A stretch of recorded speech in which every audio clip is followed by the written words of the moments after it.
जय हिंद साथियों, परीक्षा वाटिका यूट्यूब चैनल पर आप सभी का स्वागत है। जो लोग पहली बार आए हैं चैनल पर सब्सक्राइब कर लीजिए और वीडियो को किसी एक व्हाट्सएप ग्रुप या टेलीग्राम चैनल पर शेयर कर दीजिए। बीपीएससी टीआरई 4 एग्जाम नोटिफिकेशन आ गया है, इसीलिए हम आपके लिए लेकर आए हैं प्रैक्टिस सेट 1 से स्टार्ट करेंगे। ये हमारा पहला सेट होगा। क्योंकि ये पहला सेट है इसीलिए हम सबसे पहले इसके पाठ्यक्रम यानी सिलेबस को जानेंगे, किस तरह से इसमें प्रश्न पूछे जाएंगे। आइए देखते हैं सबसे पहले इसके सिलेबस को। सिलेबस कुछ इस तरह से रहने वाला है। कुल 150 प्रश्न पूछे जाएंगे इस एग्जाम में, जिसमें 3 भाग होंगे। 3 भाग में प्रश्न पूछे जाएंगे। भाग 1 भाषा से संबंधित होगा। भाषा में आपको हिंदी और इंग्लिश 2 पार्ट होंगे। हिंदी के 22 प्रश्न और इंग्लिश के 8 प्रश्न कुल पूछे जाएंगे और ये 30 प्रश्न है और इसका टोटल जो क्वालिफाइंग मार्क्स होगा ये 30% होगा। यानी इस 30 प्रश्न में से आपको 9 प्रश्न सही करने होंगे। कुल 9 प्रश्न आप सही करते हैं तो आप क्वालिफाई कर जाएंगे। दूसरा भाग है सामान्य अध्ययन, जिसमें 40 प्रश्न पूछे जाएंगे। दूसरे भाग में इसमें गणित, सामान्य विज्ञान, करंट अफेयर्स, इनसे रिलेटेड क्वेश्चंस होंगे। तीसरा पार्ट है सामाजिक विज्ञान। ये पार्ट सबसे अधिक समझने वाला पार्ट है, इसको आगे देखेंगे। अभी इसमें 80 प्रश्न पूछे जाएंगे और परीक्षा की कुल अवधि 2.5 घंटे की होगी। कुल 150 प्रश्न हो गए, तो सबसे ज्यादा यह है भाग 3। आगे देखते हैं। इसमें कुल 80 प्रश्न है। कितने? 80 प्रश्न। इसमें अगर आप अच्छे से समझिएगा, सेक्शन 1 में आप अगर हिस्ट्री लेते हैं, अगर आप हिस्ट्री चूज करते हैं तो आपको सेक्शन 2 में इकोनॉमी, ज्योग्राफी और पॉलिटी, ये 3 ऑप्शंस आपको मिलेंगे। जैसे आप हिस्ट्री लेते हैं तो 40 प्रश्न हिस्ट्री के होंगे और इन तीनों में से कोई एक सब्जेक्ट से 40 प्रश्न होंगे। कुल 80 प्रश्न आपके हो गए। अगर आप ज्योग्राफी चूज करते हैं, अगर आपने इनमें ज्योग्राफी चूज किया है, ज्योग्राफी लिया है, तो 40 प्रश्न जो होंगे आपके ज्योग्राफी से होंगे और पॉलिटी और इकोनॉमी से 40 प्रश्न, कुल 80 प्रश्न होंगे। तो आप लोग हिस्ट्री लीजिएगा तो 3 ऑफर होगा सब्जेक्ट। अगर आप ज्योग्राफी लीजिएगा तो 2 सब्जेक्ट ही ऑफर हो पाएंगे। और जो लैंग्वेज सब्जेक्ट वाले हैं उनका जो ग्रेजुएशन में था वही लैंग्वेज रहेगा। बढ़ते हैं आप आगे प्रश्न की तरफ। समझ गए होंगे इसका सिलेबस किस तरह से प्रश्न प्रारूप रहने वाला है। पहला पार्ट जो लैंग्वेज है, इसमें इंग्लिश और हिंदी है। हिंदी से कुल 22 क्वेश्चन और इंग्लिश से कुल 8 क्वेश्चंस आपको पूछे जाएंगे। स्टार्ट करते हैं। पहला प्रश्न है हमारा, India's first prime minister was, Bharat के पहले प्रधानमंत्री कौन थे? ऑप्शन बी राइट आंसर हो गया, Jawaharlal Nehru was first prime minister of India. Next question is, select the opinion that can be used as one word substitute for the given group of words. The group of words is feeling or showing extreme tiredness. Choose the right answer in the given following options. The right answer is option C, weary. That means in Hindi थका हुआ। अगला प्रश्न है, select the most appropriate antonym in the given word delay. Delay word का antonym क्या है, विपरीत क्या होगा? इसका राइट आंसर हो जाएगा ऑप्शन सी, एडवांस। क्या होगा? एडवांस। क्योंकि डिले का मतलब होता है देर करना। क्या होता है? देर करना। और एडवांस जो हो जाएगा इसका हिंदी हो जाएगा आगे, यानी पहले। आगे बढ़ते हैं। कॉम्प्रिहेंशन दिया हुआ है यहां पर, कॉम्प्रिहेंशन पढ़ लेते हैं। In the following passage some words have been deleted, fill in the blanks with the help of the alternative given, select the most appropriate option for each blank. यहां पर जो ब्लैंक्स दिए गए हैं 1 2 3 4 5, इसमें आपको भरना है। तो Delhi recorded a spell of light rain dash Friday. तो पहला देख लेते हैं, पहला क्वेश्चन क्या है। Select the most appropriate options to fill in the blank number 1। क्या दिया गया है? In, on, at, more one of the above और none one of the above. इसका राइट जो आंसर हो जाएगा ऑप्शन बी हो जाएगा, ऑन। Option B, on. यानी यहां पर जो है आपको फिल करना है ऑन। यहां पर क्या फिल होगा? ऑन फिल होगा। With humidity levels remaining on the higher side throughout, second dash day. दूसरा क्वेश्चन है select the most appropriate option filling the blanks to any the every. इनमें से क्या होगा? इसका राइट आंसर हो जाएगा ऑप्शन बी द। यहां पर आपको फिल करना है the day. The IMD has forecast moderate rain on Saturday but some areas dash to get heavy rain। यहां पर तीसरा क्वेश्चन देख लेते हैं आगे आप। तीसरा क्वेश्चन है हमारा select the most appropriate option blank number 3। इसका राइट आंसर हो जाएगा option C are expected. Are expected इसमें आपको फिल करना है। नेक्स्ट क्वेश्चन है, आगे पढ़ते हैं। An official also said that the next 7 days are dash to see good rain. अगला प्रश्न देख लेते हैं। यह प्रश्न है select the most appropriate option to fill in the blank number 4। 4 में क्या फिल होगा? ये फिल होगा likely. Option A right answer होगा लाइकली। फिल कर लेते हैं उसको भी। ये ऑप्शन 4 रहा। यहां पर क्या फिल होगा? लाइकली। आगे बढ़ते हैं। The municipal corporation has been advised to remain prepared for water logging in dash areas of the city. अब 5वां फिल करना है। क्वेश्चंस देखते हैं। Select the most appropriate option to fill in the blank number 5। इसका right answer हो जाएगा option a law lying. तो हमने 5 ब्लैंक्स को फिल कर लिया। 8 प्रश्न जो अंग्रेजी से थे वो कंप्लीट हो गए। अब हिंदी के प्रश्न आएंगे, आगे देखते हैं। 9 से 13 प्रश्न के लिए निर्देश दिया गया है कि नीचे दिए गए गद्यांश से संबंधित प्रश्न दिए गए हैं, सही विकल्प चुनकर उत्तर पत्रक में अंकित कीजिए। यहां पर गद्यांश दिया गया है, गद्यांश को पढ़िए कि राष्ट्रीयता के विकास के लिए भाषा एक महत्वपूर्ण तत्व है। भाषा ही एक ऐसा साधन है जिसके द्वारा मनुष्य और मानव समुदाय अपने भावों को एक दूसरे के सामने प्रकट करते हैं। जिस प्रकार पहाड़, नदी, समुद्र मनुष्य के आपस में मिलने जुलने में रुकावट पैदा करते हैं, वैसे ही भाषा की भिन्नता मनुष्यों में पारस्परिक संबंध स्थापित करने में बाधक होती है। मनुष्य में विभिन्न समुदायों के अपने अपने आदर्श, विचार और अपनी अपनी भावनाएं होती है, जिसकी अभिव्यक्ति भाषा द्वारा की जाती है या होती है। संगीत और साहित्य की अभिव्यक्ति का साधन ही भाषा है। भाषा एक ऐसा साधन है जिससे मनुष्य एक दूसरे के समीप आ जाते हैं और उनमें घनिष्ठता स्थापित हो जाती है। यही कारण है एक भाषा बोलने वाले परस्पर सहानुभूति रखते हैं। राष्ट्रीयता की भाषा के लिए भाषा तत्व परम आवश्यक है। यह जो है हमारा गद्यांश है, इससे संबंधित अब प्रश्नों को करना है। आप सुन लिए होंगे, आगे प्रश्न को देखते हैं। पहला प्रश्न है उपयुक्त गद्यांश का सर्वाधिक उपयुक्त शीर्षक क्या होगा? ऑप्शन है राष्ट्रीयता और मनुष्य, भाषा का महत्व, अभिव्यक्ति का साधन, उपर्युक्त में से एक से अधिक या कोई नहीं। अगला प्रश्न, अगला ऑप्शन है उपर्युक्त में से कोई नहीं। इसका राइट आंसर हो जाना चाहिए भाषा का महत्व, importance of language. Next question है कि अभिव्यक्ति शब्द का क्या अर्थ है? अभिव्यक्ति शब्द का सिंपल से अर्थ होता है प्रकट करना या व्यक्त करना। ऑप्शन सी राइट आंसर हो जाएगा। नेक्स्ट है प्रकट का विलोम शब्द क्या होगा? आप लोग बताइए, कमेंट कीजिए। प्रकट का विलोम शब्द क्या होगा?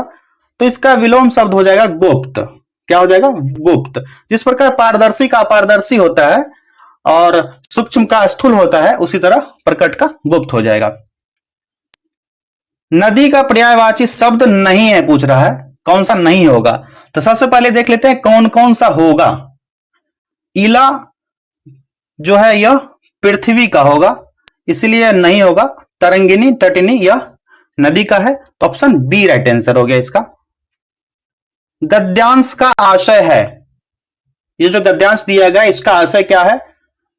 इसका आशय है भाषा की समानता मनुष्यों को निकट लाती है। ऑप्शन ए राइट आंसर हो जाना चाहिए। ऑप्शन ए राइट आंसर हो गया इसका। अगले प्रश्न की तरफ बढ़ते हैं। स्वर व्यंजन, स्वर सहित व्यंजन को लिखते समय उसके नीचे लगाते हैं, क्या लगाते हैं? तो उसके नीचे हलंत लगाते हैं। ऑप्शन सी राइट आंसर हो गया। अगला प्रश्न है भूतकाल का विलोम शब्द है। भूतकाल का विलोम शब्द हो जाएगा, क्या हो जाएगा? आसन्न भूत, भविष्यत काल, अनागत काल। उपयुक्त में से एक से अधिक, भविष्य काल भी हो सकता है या अनागत काल भी हो सकता है, दोनों हो सकता है, इसलिए एक से अधिक होगा इसका आंसर। ऑप्शन डी हो जाएगा। अगला प्रश्न है अथाह में प्रयुक्त उपसर्ग बताइए। अथाह शब्द में उपसर्ग कौन सा है? तथा में उपसर्ग जो होगा अ उपसर्ग है, अ, तो ऑप्शन ए राइट आंसर हो गया इसका। नीलगाय पद में समास कौन सा है? इसमें कौन सा समास है? इसमें कर्मधारय समास है, ऑप्शन सी राइट आंसर हो गया। निम्नलिखित में से कौन सा वाक्य अशुद्ध है? अशुद्ध वाक्य पूछा जा रहा है, तो कौन सा हो जाएगा?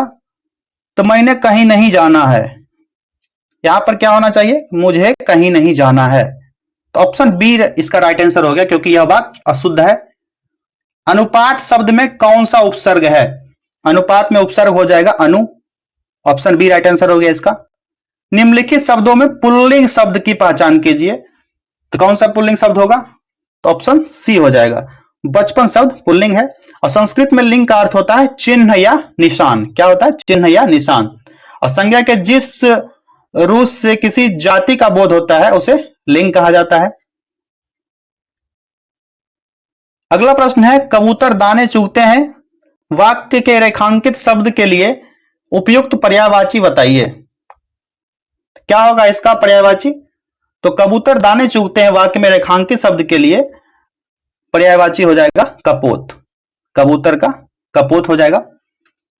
हिंदी वर्णमाला में अंग और अह क्या है? तो हिंदी वर्णमाला में अंग अह क्या है? अयोगवाह है, ऑप्शन सी राइट आंसर हो जाएगा। यह अयोगवाह अनुस्वर है, और क्योंकि यह ना तो स्वर के अंतर्गत आता है ना ही व्यंजन के अंतर्गत आता है, लेकिन यह स्वर के अंत में अवश्य लगता है, जैसे अंग हो गया, अ हो गया, ये दोनों अयोगवाह हो गया। नेक्स्ट क्वेश्चन है, प्रियतम शब्द का स्त्रीलिंग रूप क्या है? इसका स्त्रीलिंग रूप हो जाएगा ऑप्शन सी प्रियतमा। अगला प्रश्न है, अपेक्षा शब्द के समानार्थी शब्द का चयन नीचे दिए गए विकल्पों में से कीजिए। क्या हो जाएगा इसका राइट आंसर? ऑप्शन बी आकांक्षा हो जाएगा, आकांक्षा। अगला प्रश्न है, स्तन्य शब्द के लिए नीचे दिए गए विकल्पों में से पर्यायवाची शब्द चुनिए। स्तन्य शब्द के लिए पर्यायवाची हो जाएगा दूध, ठीक है, दूध हो जाएगा। स्तन्य का और अन्य पर्यायवाची क्या क्या हो सकता है? ये क्षीर हो जाएगा, दूध तो हो गया, गौरस हो जाएगा, पीयूष हो जाएगा, पीयूष हो गया, चाहे पय हो जाएगा, दोहज हो जाएगा, ये सभी इसके स्तन्य के पर्यायवाची है, आप लोग नोट कीजिएगा। अगले प्रश्न की तरफ बढ़ते हैं। नीचे दिए गए विकल्पों में से तद्भव शब्द का चयन कीजिए। तद्भव शब्द कौन सा हो जाएगा? ये बाह हो जाएगा, ऑप्शन ए तद्भव बाह हो जाएगा। और बाह का तत्सम अगर पूछा जाएगा तो क्या होगा? तो बाह का तत्सम हो जाएगा भुजा, भुजा। दूध क्या है? यह तत्सम शब्द है, इसका तद्भव क्या हो जाएगा? दूध हो जाएगा। मत्स्य क्या है? मत्स्य तत्सम शब्द है, इसका तद्भव क्या हो जाएगा? मछली। तो डिटेल्स में भी जानते चलते हैं। निम्न में से शुद्धवर्तनी का चयन कीजिए। शुद्धवर्तनी का चयन करना है, तो क्या हो जाएगा? आधारित, आधारित, आधारित, ये ऑप्शन सी राइट आंसर हो गया। आधारित, ये आधारित है, यह आधारित है, आधारित होना चाहिए, ऑप्शन सी राइट आंसर हो जाएगा। अगला प्रश्न है, आत्मोत्सर्ग शब्द में प्रयुक्त संधि के प्रकार का चयन नीचे दिए गए विकल्पों में से कीजिए। तो इसका राइट आंसर हो जाएगा ऑप्शन बी गुण संधि। कौन सा होगा? गुण संधि हो जाएगा, क्योंकि सुपुरुष में, सॉरी, इसमें जो है आत्मोत्सर्ग शब्द में गुण संधि है, और यह आत्म और उत्सर्ग से बना है, आत्म और उत्सर्ग से। अगला प्रश्न है, सुपुरुष में कौन सा समास है? तो सुपुरुष में समास है कर्मधारय। कौन सा? ऑप्शन सी कर्मधारय समास है। सुपुरुष का अर्थ होता है अच्छा पुरुष, और कर्मधारय समास का उदाहरण होता है जैसे वायु वेग हो गया, नरसिंह हो गया, लौह पुरुष हो गया, मतलब किसी के बारे में विशेषता बताना है। अगला प्रश्न है, अप्सरा शब्द का समानार्थ शब्द चुनिए। अप्सरा का, अप्सरा का समानार्थ हो जाएगा देववाला। क्या हो जाएगा? देवबाला, ये समानार्थक शब्द है। और अन्य समानार्थक क्या हो जाएगा? इसका समानार्थक हो जाएगा देवांगना, सुरबाला, सुरबाला हो गया, या दिव्यांगना हो गया, सुर सुंदरी हो जाएगा, ये सभी अप्सरा के समानार्थक शब्द हो जाएंगे। अगले प्रश्न की तरफ बढ़ते हैं। कुल 30 प्रश्न करने के बाद अब हम आ गए हैं दूसरे पार्ट में, जो जनरल स्टडीज है। इसमें गणित से लेकर के साइंस और ज्योग्राफी वगैरह से क्वेश्चन पूछे जाएंगे। तो देखते हैं, अगला प्रश्न है, विराम अवस्था में स्थित एक पिंड एकाएक बहुत से टुकड़ों में बंट जाता है फटने के बाद बने टुकड़ों के संयोग का योगफल क्या होगा? तो इसका योगफल हो जाएगा, क्या होगा? ऋणात्मक, शून्य से अधिक, शून्य से कम, एक से अधिक। ये इन सब में से कोई भी आंसर नहीं होने वाला है, क्योंकि विराम अवस्था में स्थित एक पिंड अगर एकाएक बहुत से टुकड़ों में बढ़ जाएगा ना, तो फटने के बाद बने टुकड़े का संयोग जो होता है, संवेग जो होगा, वो उसका योगफल शून्य हो जाता है। क्या होगा? शून्य होगा। ना शून्य से अधिक होगा, ना शून्य से कम होगा, ना ही शून्य से ऋणात्मक होगा, ना ही पॉजिटिव होगा। तो यह शून्य हो जाता है, इसलिए इसका आंसर हो जाएगा उपर्युक्त में से कोई नहीं। अगला प्रश्न है, वह कौन सा गैस है जो CaO से अभिक्रिया करता है लेकिन NaSCO3 से अभिक्रिया नहीं करता है? यह गैस कौन सा है? तो CO2। कौन सा? CO2 है। और CO2 जो CaO से अभिक्रिया करता है तो NaHCO3 से नहीं करता है। CaO अगर CO2 से अभिक्रिया करेगा तो CaCO3 का निर्माण होता है। अगला प्रश्न है, किस ग्रंथि को मास्टर ग्रंथि के नाम से भी जाना जाता है? मास्टर ग्लैंड, ये जाना जाता है किसको? यहां पर एक से अधिक हो जाना चाहिए। पिट्यूटरी ग्रंथि को मास्टर ग्रंथि या हाइपोफाइसिस के नाम से भी जाना जाता है। किसको? पिट्यूटरी ग्रंथि को।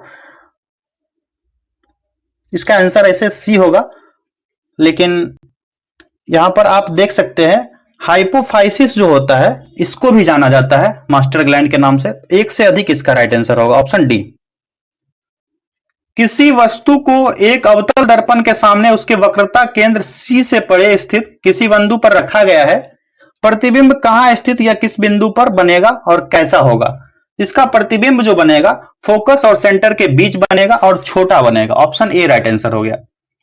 इनमें से कौन सा पुष्प के नर जनन अंग का घटक नहीं है? तो यह पुष्प के नर जनन अंग का घटक नहीं होगा, वर्तिका। ऑप्शन बी, क्योंकि पुष्प एक डंठल द्वारा तने से संबद्ध होता है और इस डंठल को वृंत या पेडिसल कहते हैं। क्या कहते हैं? पेडिसेल कहते हैं।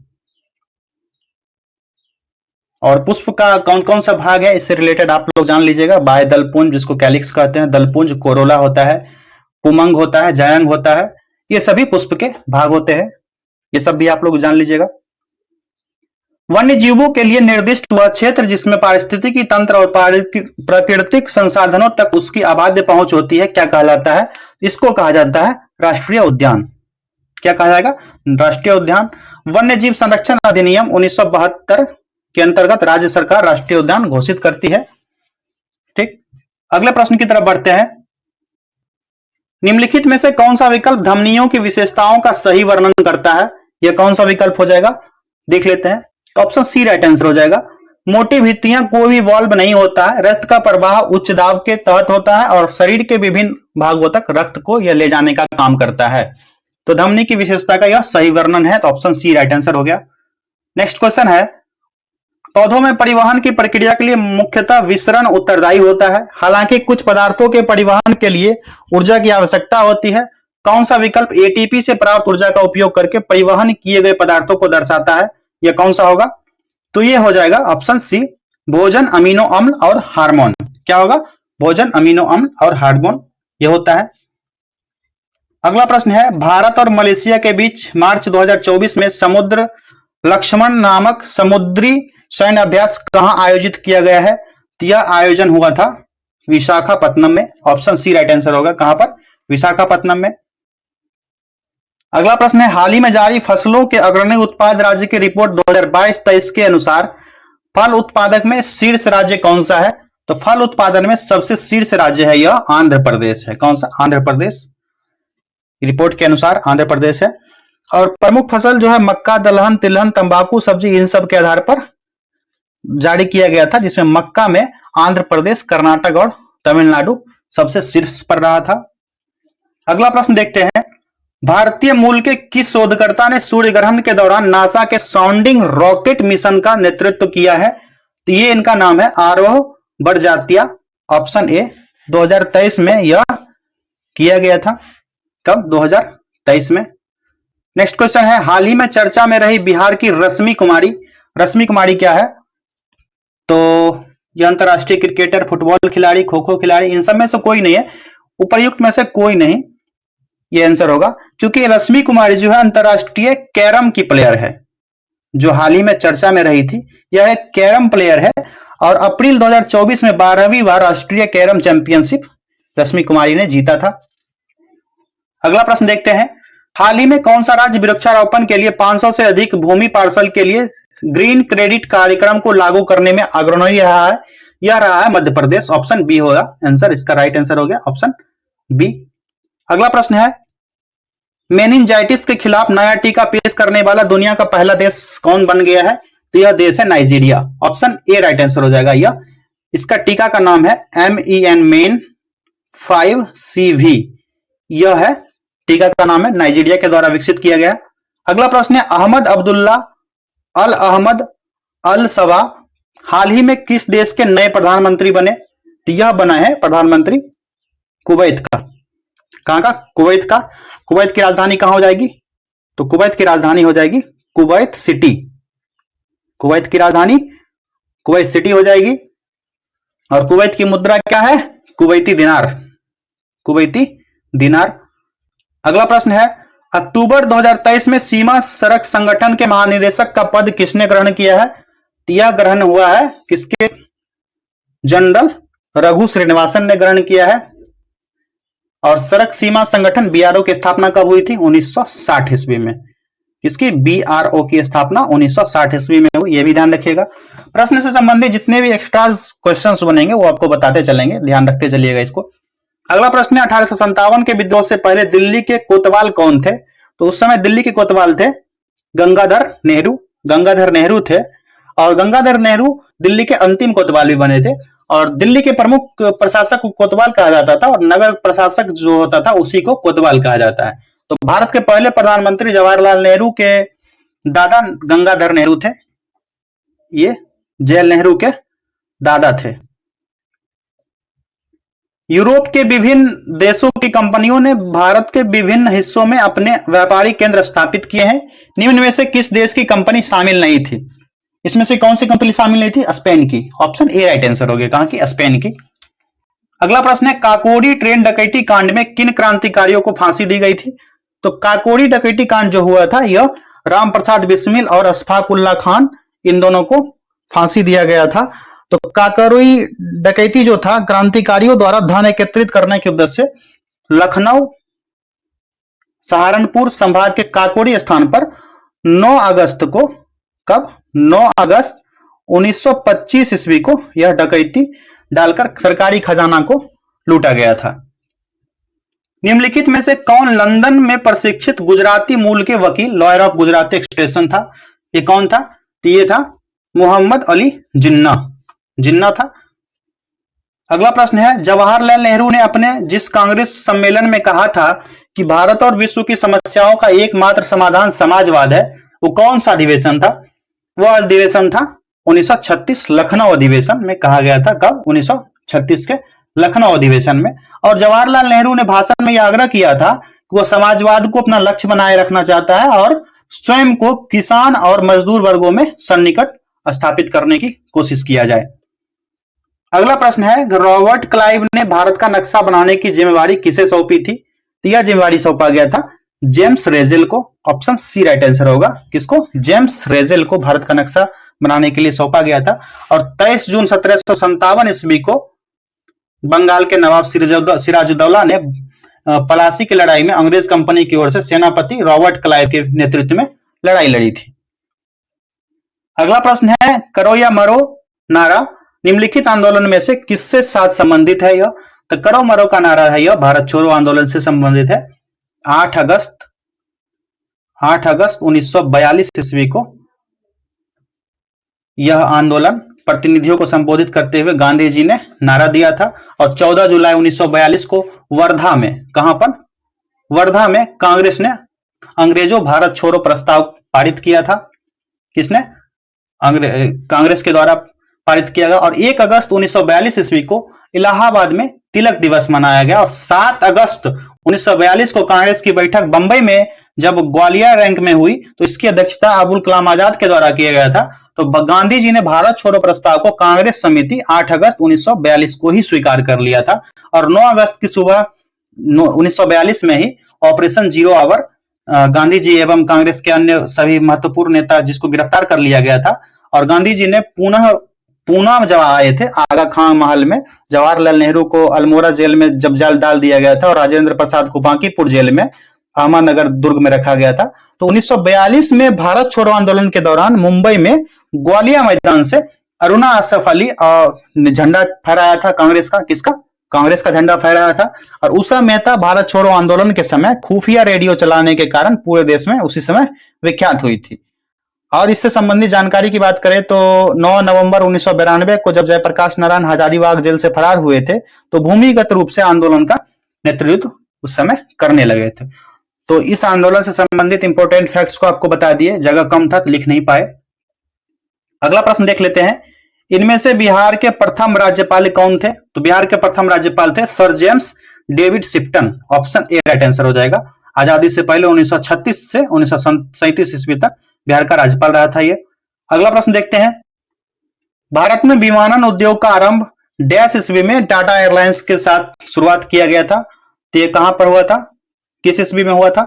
तो यह शुरू किया गया था 1932 में। ऑप्शन सी राइट आंसर हो गया, 1932 ईस्वी। 29 जुलाई 1946 को यह एयर इंडिया के नाम से एक पब्लिक लिमिटेड कंपनी बनी और 1953 में इसका राष्ट्रीयकरण कर दिया गया। अगला प्रश्न है, गोदावरी नदी से संबंधित निम्नलिखित में से कौन सा कथन गलत है? गलत कथन चूज करने कहा जा रहा है, तो यह हो जाएगा, यह घटप्रवाह इसकी कई सहायक नदियों में से एक है। यह गलत कथन है, क्योंकि गोदावरी की सहायक नदियां पूर्णा, वर्धा, मंजरा, पेनगंगा, वेनगंगा, प्राणहिता, इंद्रावती, सबड़ी, ये सब इसकी सहायक नदियां हैं। और 1465 किलोमीटर लंबी नदी है। यह प्रायद्वीपीय भारत की सबसे बड़ी नदी है और इसका अफवाह तंत्र सबसे बड़ा है। यह महाराष्ट्र के नासिक जिले में त्र्यंबकेश्वर नामक स्थान से निकलती है गोदावरी नदी। अगला प्रश्न है, निम्नलिखित में से कौन सी भारत की एकमात्र झील है जिसका निर्माण पृथ्वी पर उल्का पिंड के टकराने से हुआ है? ये कौन सी झील है? इस झील का नाम है लोनार झील। लोनार झील भारत की एकमात्र झील है जिसका निर्माण पृथ्वी पर उल्का पिंड टकराने से हुआ है। यह लोनार क्रेटर के रूप में भी जाना जाता है। ये कहां पर है? महाराष्ट्र के बुलढाना जिला में है। कहां पर? महाराष्ट्र। ठीक। अगला प्रश्न देखते हैं, भारतीय उपमहाद्वीप सामान्यतः इनमें से किस प्रकार की जलवायु के लिए प्रसिद्ध है? तो यहां पर पाई जाती है उष्णकटिबंधीय मानसून जलवायु। ठीक। भारत में होने वाली मानसूनी वर्षा मौसमी होती है और दक्षिण पश्चिमी मानसून से जून से सितंबर के दौरान यह वर्षा होती है। और जून के प्रथम सप्ताह में मानसून हवाएं केरल, कर्नाटक, गोवा और समुद्री तट जो महाराष्ट्र के तटीय क्षेत्र है वहां तक पहुंच जाती है और सर्वप्रथम मानसूनी हवाएं केरल के तट से टकराती है, जिसे मानसून प्रस्फोट की संज्ञा भी दी जाती है। भारत की जलवायु उष्णकटिबंधीय मानसूनी जलवायु। अगला प्रश्न देखते हैं, वायुमंडल में ओजोन का स्तर कम होना कब से शुरू हुआ? राइट आंसर हो जाएगा ऑप्शन ए, 1980 से शुरू हुआ कम होना। और 1970 के दशक में ओजोन स्तर वैश्विक स्तर पर लगभग कितना था? 4% था, 4% तक था। अगला प्रश्न है, पहला भारतीय रिजर्व वन निम्न में से कौन सा है? यह कौन सा है? तो सतपुड़ा का राष्ट्रीय उद्यान। कौन सा? सतपुड़ा का राष्ट्रीय उद्यान।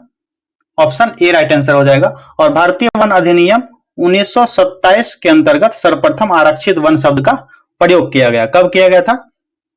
1927 में आरक्षित वन शब्द का प्रयोग किया गया।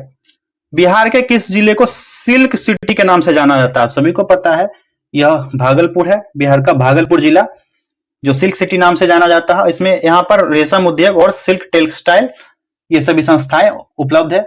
गया, फुलवारी शरीफ, मोकामा, मुंगेर, डुमराव, मुजफ्फरपुर, भागलपुर, मधुबनी, किशनगंज, बिहार शरीफ ये सभी सूती वस्त्र उद्योग के लिए प्रमुख केंद्र होते हैं। और भागलपुर के साइड कटिहार हो गया, मनोहरपुर हो गया, पूर्णिया, ये सभी बिहार में रेशम उद्योग का केंद्र है। अगला प्रश्न देखते हैं, एक बेलनाकार बर्तन जिसकी त्रिज्या 6 सेंटीमीटर और ऊंचाई 15 सेंटीमीटर है, इसमें आइसक्रीम भरा हुआ है। इस पूरी आइसक्रीम को समान रूप से 10 बच्चों में एक शंक्वाकार बर्तन में जिसका ऊपरी तल अर्धगोलाकार है उसमें बांटना है। यदि शंक्वाकार भाग की ऊंचाई आधार की त्रिज्या के 4 गुना हो तो शंकु की त्रिज्या ज्ञात कीजिए। तो आपकी जानकारी के लिए फिर से आपको बता दें, तो इसमें गणित के जितने भी प्रश्न हैं उसको एक सेपरेट वीडियो में कर दिया गया है। आप वो सेपरेट वीडियो देख लीजिए। गणित से लगभग 5 से 7 प्रश्न पूछे जाते हैं, कुल 50 सेट हैं, लगभग उसमें 300 प्रश्न किए गए हैं। अभी और भी प्रश्न किए जाने हैं, लेकिन ये प्रश्न जो है उसमें किया गया है, आपको लिंक भी शेयर कर देंगे, उसमें आप लोग देख लीजिएगा, क्योंकि यहाँ पर सॉल्व करेंगे जगह भी नहीं है और वीडियो लंबा हो जाएगा। इसका राइट आंसर हो जाएगा ऑप्शन सी, 3 सेंटीमीटर। अगला प्रश्न, यदि 9 cos A plus 40 sin A equal to 41 हो तो 10A का मान ज्ञात कीजिए। तो 10A का मान हो जाएगा ऑप्शन ए 40/9। फिर से अगला प्रश्न गणित का है, राइट आंसर हो जाएगा ऑप्शन सी। स्क्रीनशॉट लेते जाइए आप लोग, वहां पर देख लीजिए इसका सॉल्यूशन या फिर सॉल्व कीजिए आप लोग। अरुण की वर्तमान आयु, गणित का प्रश्न है ये भी, इसका राइट आंसर हो जाएगा ऑप्शन ए 19 वर्ष। नेक्स्ट क्वेश्चन मैथ्स का ही है, इसका राइट आंसर होगा ऑप्शन बी। फिर से अगला मैथ्स का है 68, राइट आंसर हो जाएगा ऑप्शन ए -1। अगला प्रश्न है गणित का, इसका राइट आंसर हो जाएगा ऑप्शन डी, क्योंकि इसका राइट आंसर जो निकल कर आएगा वो होता है -1 प्लस √2 × 1। ठीक, इसलिए यहां पर कोई भी ऑप्शन सही नहीं है, इसका राइट आंसर ये होगा, इसलिए 1 से अधिक इसका आंसर हो गया। अगला प्रश्न देखते हैं, जब एक साइकिल, ये भी गणित का ही प्रश्न है, इसका राइट जो आंसर हो जाएगा वो हो जाएगा कौन सा, ऑप्शन बी। ये हमने कुल 40 प्रश्न जो थे सामान्य अध्ययन से था, सामान्य अध्ययन से। अब आता है मेन सेक्शन, सेक्शन 3 यानी भाग 3। भाग 3 में आपको बताए थे सेक्शन 1 हिस्ट्री या ज्योग्राफी, दोनों में से एक चुनना होगा। हिस्ट्री लेंगे आपको तो तीन सब्जेक्ट ऑफर होगा, पॉलिटी, इकोनॉमी और ज्योग्राफी। अगर आप ज्योग्राफी लेते हैं तो आपको 2 सब्जेक्ट ऑफर होंगे, पॉलिटी और इकोनॉमी। तो बढ़ते हैं तीसरे भाग की तरफ, स्टार्ट करते हैं। तीसरा पार्ट है सोशल साइंस। तो सोशल साइंस का तीसरे पार्ट में हम लोग स्टार्ट करेंगे सेक्शन 1 हिस्ट्री से। सेक्शन 1 हिस्ट्री, जिनका हिस्ट्री है हिस्ट्री करेंगे ही करेंगे, और आपको साथ में जिनका ज्योग्राफी होगा, जिनका इकोनॉमी होगा और जिनका पॉलिटी होगा वो भी अपना क्वेश्चन करेंगे। इन सारे सब्जेक्ट्स को कराएंगे आगे कवर, इन चारों सब्जेक्ट्स को करना, जिनका जो होगा अपना अपने हिसाब से सेटल कर लीजिएगा। प्रश्न देखते हैं, निम्नलिखित में से किस स्थान पर बौद्ध संगति का आयोजन किया गया था। तो यह आयोजन हुआ था कहां पर, बौद्ध संगति का 1 से अधिक जगहों पर हुआ था, इसके लिए राइट आंसर इसका होगा। प्रथम बौद्ध संगति हुआ था कहां पर, राजगीर में हुआ था, यहां पर फर्स्ट बौद्ध संगति हुआ था। और दूसरा कहां हुआ था, तो दूसरा हुआ था वैशाली में, दूसरा वैशाली में हुआ था। तीसरा हुआ था पाटलिपुत्रा में, ये तीसरा है, तीसरा बौद्ध संगीति यहां पर हुआ था पाटलिपुत्रा में। और चौथा हुआ था कुंडलवन कश्मीर में, कहां पर, कुंडलवन कश्मीर में चौथा हुआ था। तो ये सभी स्थल जो है ना वो बौद्ध संगीति से ही संबंधित है, इसीलिए उपर्युक्त में से 1 से अधिक इसका राइट आंसर हो जाएगा। अगला प्रश्न देखते हैं, निम्नलिखित में से किस शासक के दरबार में बहुत से विद्वानों को नवरत्न के रूप में अलंकृत किया गया था। तो कौन सा विद्वान था, चंद्रगुप्त द्वितीय को किया गया था। चंद्रगुप्त द्वितीय ने अपने दरबार में बहुत से विद्वान को नवरत्न के रूप में अलंकृत किया था। वो विद्वान कौन कौन से नाम जान लेते हैं आप लोग, ध्यान से सुनिएगा। धनवंतरी था, कालिदास, अमर सिंह, घटपर, वराहमिहिर, क्षणपक, शंकु, वररुचि, वेताल भट्ट, और ये सभी नवरत्न थे। तो आपको ध्यान सबसे ज्यादा रखना है कालिदास, किसके बारे में, कालिदास के बारे में, और वराहमिहिर था, वराहमिहिर, और एक और था उस समय धनवंतरी। इन तीनों के नाम जो है ना फेमस है, ये सभी एग्जाम में ज्यादा पूछे जाते हैं। अकबर के दरबार में भी कितने थे, नवरत्न ही थे। अकबर के भी दरबार में कुल नवरत्न रहते थे, और कृष्णदेव राय के दरबार में 8 कवि रहते थे। ये सभी क्वेश्चन रिलेटेड है इससे, इसीलिए आपको बता दे रहे हैं। आगे प्रश्न की तरफ बढ़ते हैं। सिराजुद्दौला किस युद्ध में अंग्रेजों से पराजित हुआ था। यह युद्ध था प्लासी का युद्ध। प्लासी का युद्ध कब, 23 जून 1757 ईस्वी। प्लासी के युद्ध में सिराजुद्दौला अंग्रेजों से पराजित हो गया, और रॉबर्ट क्लाइव की सेना थी उस समय अंग्रेजों की तरफ से, ईस्ट इंडिया के कंपनी की तरफ से, इसी के बीच लड़ाई हुआ था 23 जून 1757 को। निम्नलिखित में से कौन सा 1857 के विद्रोह का परिणाम था? तो यह था ईस्ट इंडिया कंपनी की शक्तियों को ब्रिटिश क्राउन में हस्तांतरित कर दिया गया था। इससे संबंधित और जानकारी आपको बता देते हैं कि 1857 के सैनिक विद्रोह का तत्कालीन काल जो था उस समय, तो एनफील्ड राइफल के कारतूस के लिए, जिसमें ऊपरी आवरण में उसका था ना, तो गाय और सुअर के चर्बी का प्रयोग करना था। ये अफवाह फैलाया गया था और रियलिटी भी बन गया कि 1857 के क्रांति के परिणाम स्वरूप 1858 में ईस्ट इंडिया कंपनी का शासन समाप्त हो जाता है और भारत शासन सीधे ब्रिटिश सरकार के अधीन हो जाता है। और यह क्रांति 10 मई 1857 को मेरठ से प्रारंभ हुआ था। ठीक, और 1857 की क्रांति के समय लॉर्ड कैनिंग उस समय का जनरल था। कौन था? लॉर्ड कैनिंग उस समय भारत का गवर्नर जनरल था। नेक्स्ट क्वेश्चन देखते हैं, वास्को डी गामा का मकबरा दफन स्थान जो है भारत के निम्नलिखित में से किस स्थान पर स्थित है? तो यह स्थित है कहां पर?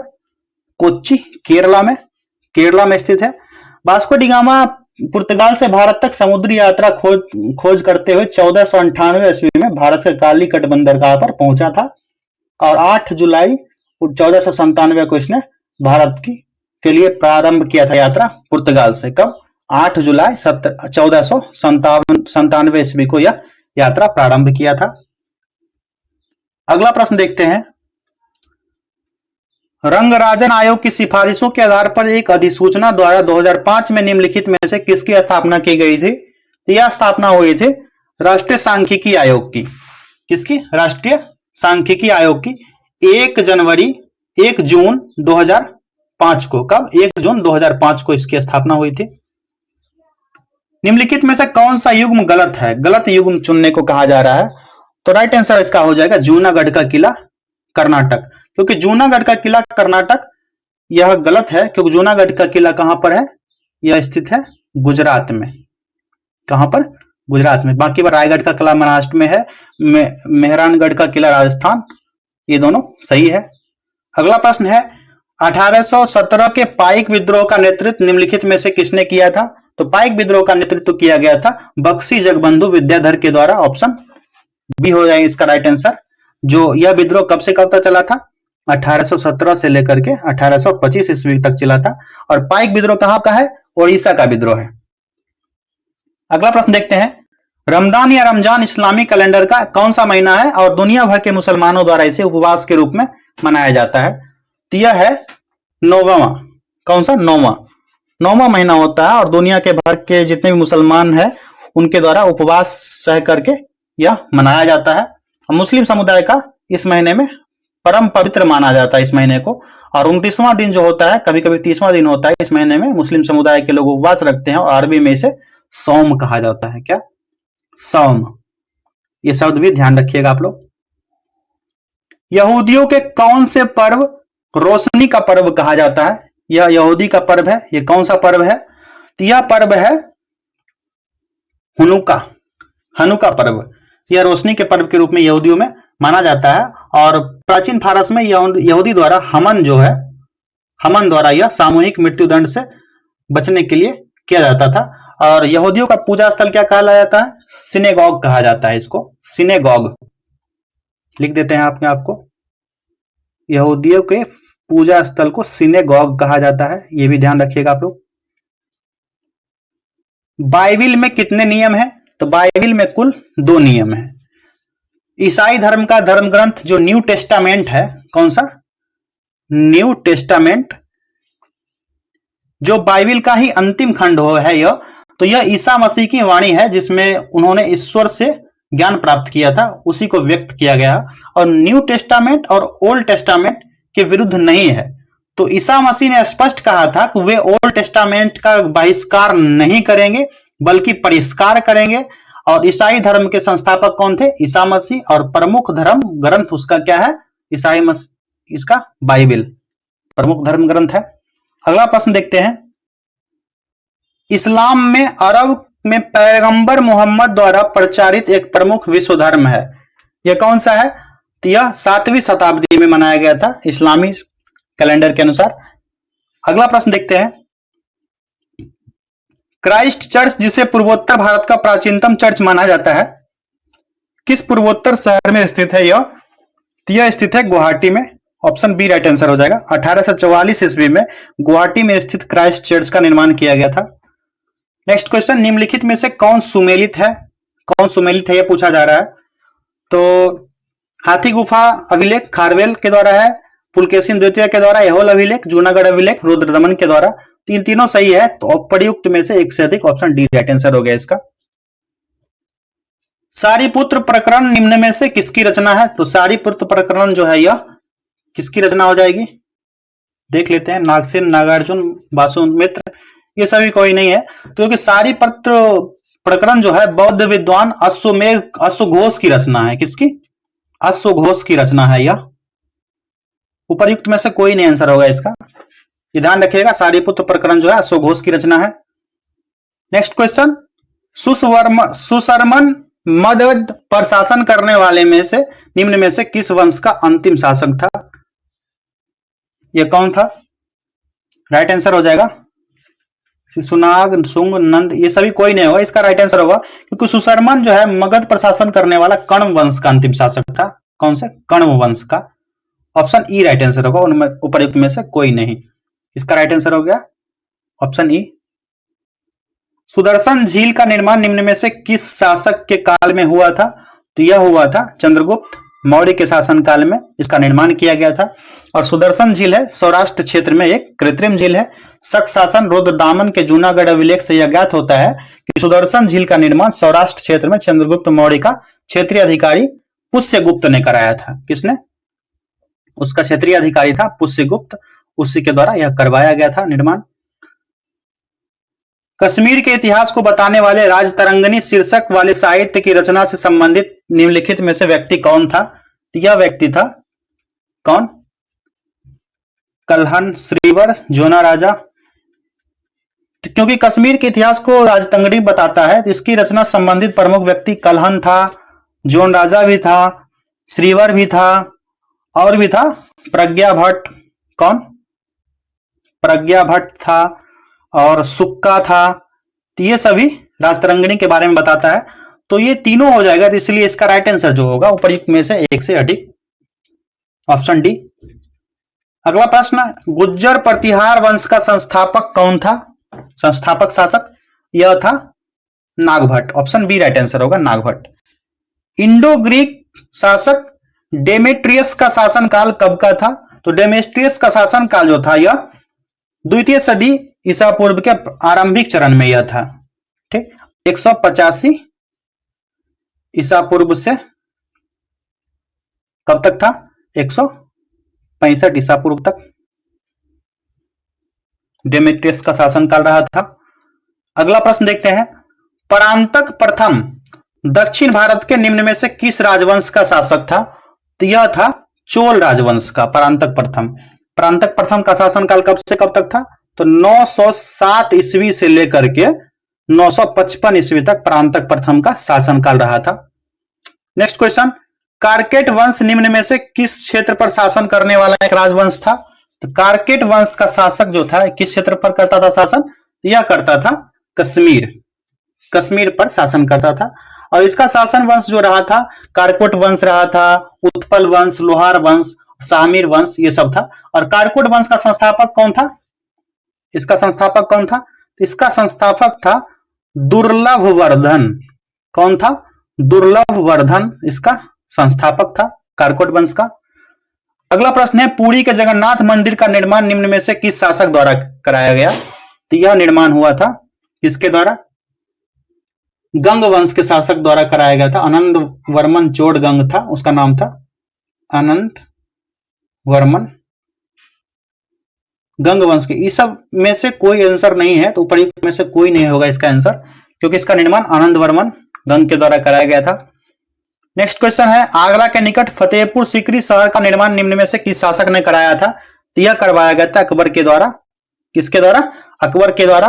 अकबर ने 1571 ईस्वी में फतेहपुर सीकरी को राजधानी घोषित किया था, और 1585 में अकबर ने अपनी राजधानी लाहौर को बनाया, जो एक दशक से अधिक समय तक रहा था।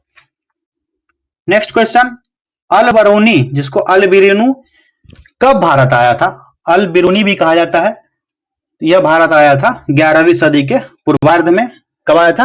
11वीं शताब्दी के पूर्वार्ध में।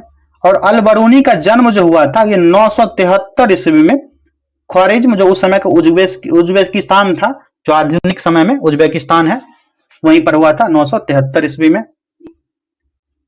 विजयनगर पर शासन करने वाले वंशों के क्रम में पहले से बाद के रूप में कौन सा विकल्प सही है? तो यहां पर देख लेते हैं, 3-4 वंश दिया गया है, तो इसका राइट आंसर हो जाएगा। पहले देख लेते हैं कौन से वंश का है। ऑप्शन ए से ही शुरू करते हैं। संगम वंश। संगम वंश का शासन कब से कब तक था? 1336 से लेकर के 1485 तक था इसका शासन। दूसरा है सालुब वंश। सालुब वंश का शासन कब तक था? 1485 से लेकर 1505 ईस्वी तक। ठीक, 1505 तक। तीसरा है तुलु वंश। तुलु वंश का शासन कब तक था? 1505 से लेकर के 1570 ईस्वी तक। चौथा है अरिविडु वंश। इसका शासनकाल 1570 से लेकर 1672 तक। पहले ऑप्शन में ही हमारा आंसर तो मिल गया ये साथियों, 1672 होगा यहां। ऑप्शन ए राइट आंसर हो गया। नेक्स्ट क्वेश्चन देखते हैं। स्थापना वर्ष के आधार पर बिहार के निम्न में से दिए गए क्रांतिकारी संगठनों को पहले से बाद के क्रम में सजाने के बाद विकल्प का चयन करने बोला जा रहा है। तो इसका राइट आंसर हो जाएगा, पहले कौन सा हो जाएगा देख लेते हैं। स्थापना के आधार पर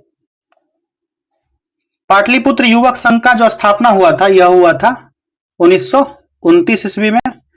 इसमें राम वृक्ष बेनीपुरी, अंबिका कांत सिंह, ज्ञान शाह, ये सभी इसके अध्यक्ष शामिल थे समिति में। पटना युवक संघ की स्थापना 1927 ईस्वी में हुआ था। 1927 ईस्वी में यह क्रांतिकारी संगठन था। तीसरा है पटना में अनुशीलन समिति की शाखा, तो इसकी स्थापना 1913 ईस्वी में की गई थी। तो इसको क्या कहा जा रहा है? पहले से बाद के क्रम में। तो पहले 1913 हो गया, फिर 1927, फिर 1929। 3, 2, 1। ऑप्शन सी राइट आंसर हो गया इसका। अगला प्रश्न है, भारतीय स्वतंत्रता आंदोलन के दौरान बिहार से संबंधित निम्नलिखित तथ्यों पर सही तथ्य की पहचान करें। तो इसका राइट आंसर हो जाएगा कौन सा? असहयोग आंदोलन के दौरान राजेंद्र प्रसाद ने अपनी वकालत छोड़ दी थी, तो यह कथन सत्य है। असहयोग आंदोलन के दौरान जयप्रकाश नारायण ने पटना कॉलेज छोड़ दिया, यह भी सही है। भारत छोड़ो आंदोलन के दौरान बलदेव सहाय ने महाधिवक्ता पद को छोड़ दिया, यह भी कथन सही है। तो इसका राइट आंसर हो जाएगा ऑप्शन डी। ऑप्शन डी इसका। अगले प्रश्न की तरफ बढ़ते हैं। अगला प्रश्न है, ब्रिटिश शासन काल में कलकत्ता मदरसा की स्थापना कब और किसके द्वारा की गई थी? यह किया गया था 1781 ईस्वी में वॉरेन हेस्टिंग्स के द्वारा। वॉरेन हेस्टिंग्स के द्वारा किया गया था और इसका उद्देश्य था फारसी और अरबी शिक्षा का अध्यापन करना। नेक्स्ट क्वेश्चन है, भारतीय राष्ट्रीय आंदोलन के अंतिम चरण में सीआर फॉर्मूला किस वर्ष प्रस्तुत किया गया था? यह प्रस्तुत किया गया था 1944 ईस्वी में। 1944 ईस्वी में। और चक्रवर्ती राजगोपालाचारी ने भारत की स्वतंत्रता प्राप्ति में आने वाली आंतरिक अड़चनों को दूर करने के उद्देश्य से यह फॉर्मूला प्रस्तुत किया था। स्वामी सहजानंद सरस्वती द्वारा किस वर्ष बिहार में बकास्त भूमि आंदोलन संगठित किया गया? तो यह संगठन हुआ था 1937-38 ईस्वी में। सामान्य रूप से बकास्त भूमि किसको कहा जाता है? जैसे जमींदारों से किसानों ने हड़प लिया हो, उसको बकास्त भूमि कहा जाता है। अगला प्रश्न है, क्रिस्टोफर कोलंबस 1492 में अमेरिका की महान खोजकर्ता किस देश द्वारा वित्त पोषित किया गया था? तो इसको जो फंडिंग मिला था यह किससे मिला था? स्पेन से। ऑप्शन सी राइट आंसर होगा। कहां से? स्पेन से। बोस्टन टी पार्टी इतिहास की एक महत्वपूर्ण घटना है, यह किससे संबंधित है? तो यह घटना संबंधित है अमेरिका के स्वतंत्रता संग्राम से। ऑप्शन ए राइट आंसर होगा इसका। बोस्टन की टी पार्टी एक महत्वपूर्ण घटना है और यह एक राजनीतिक विरोध था जो 16 दिसंबर 1773 ईस्वी में सन्स ऑफ लिबर्टी द्वारा मैसाचुसेट्स में सैमुअल एडम्स के नेतृत्व में किया गया था। और बोस्टन टी पार्टी ब्रिटिश संसद के टी अधिनियम के खिलाफ एक विरोध प्रदर्शन था। नेक्स्ट क्वेश्चन है कि मित्र राष्ट्रों ने सेब्रेस की संधि किस देश के साथ की? यह संधि की गई थी तुर्की के साथ। ऑप्शन बी राइट आंसर हो जाएगा। 10 अगस्त 1920, 10 अगस्त 1920 ईस्वी को यह संधि की गई थी। कौन सी? सेब्रेस की संधि। नेक्स्ट क्वेश्चन है 1733 ईस्वी में फ्लाइंग शटल मशीन का आविष्कार किसके द्वारा किया गया? तो फ्लाइंग शटल मशीन का आविष्कार जॉन के द्वारा किया गया था 1733 ईस्वी में। फ्लाइंग शटिल जो होता है यह मशीन कपड़ा बुनने की काम करता है और इससे इस मशीन के आविष्कार से इस क्षेत्र में गति हुई तेज। किस संधि के द्वारा 30 वर्षीय युद्ध की समाप्ति हुई? तो यह संधि कौन सी थी? तो यह थी वेस्टफेलिया की संधि। ऑप्शन बी राइट आंसर हो जाएगा। कौन सी? वेस्टफेलिया की संधि थी। यह 1648 ईस्वी में हुई थी। 1618 से 48 ईस्वी तक कैथोलिक और प्रोटेस्ट के बीच युद्ध हुआ था, जिसे यूरोप इतिहास में 30 वर्षीय युद्ध के नाम से भी जाना जाता है। पेरिस शांति सम्मेलन में इटली का प्रतिनिधित्व किसने किया था? तो इसका प्रतिनिधित्व किया गया था ऑरलैंडो के द्वारा। ऑप्शन बी राइट आंसर होगा।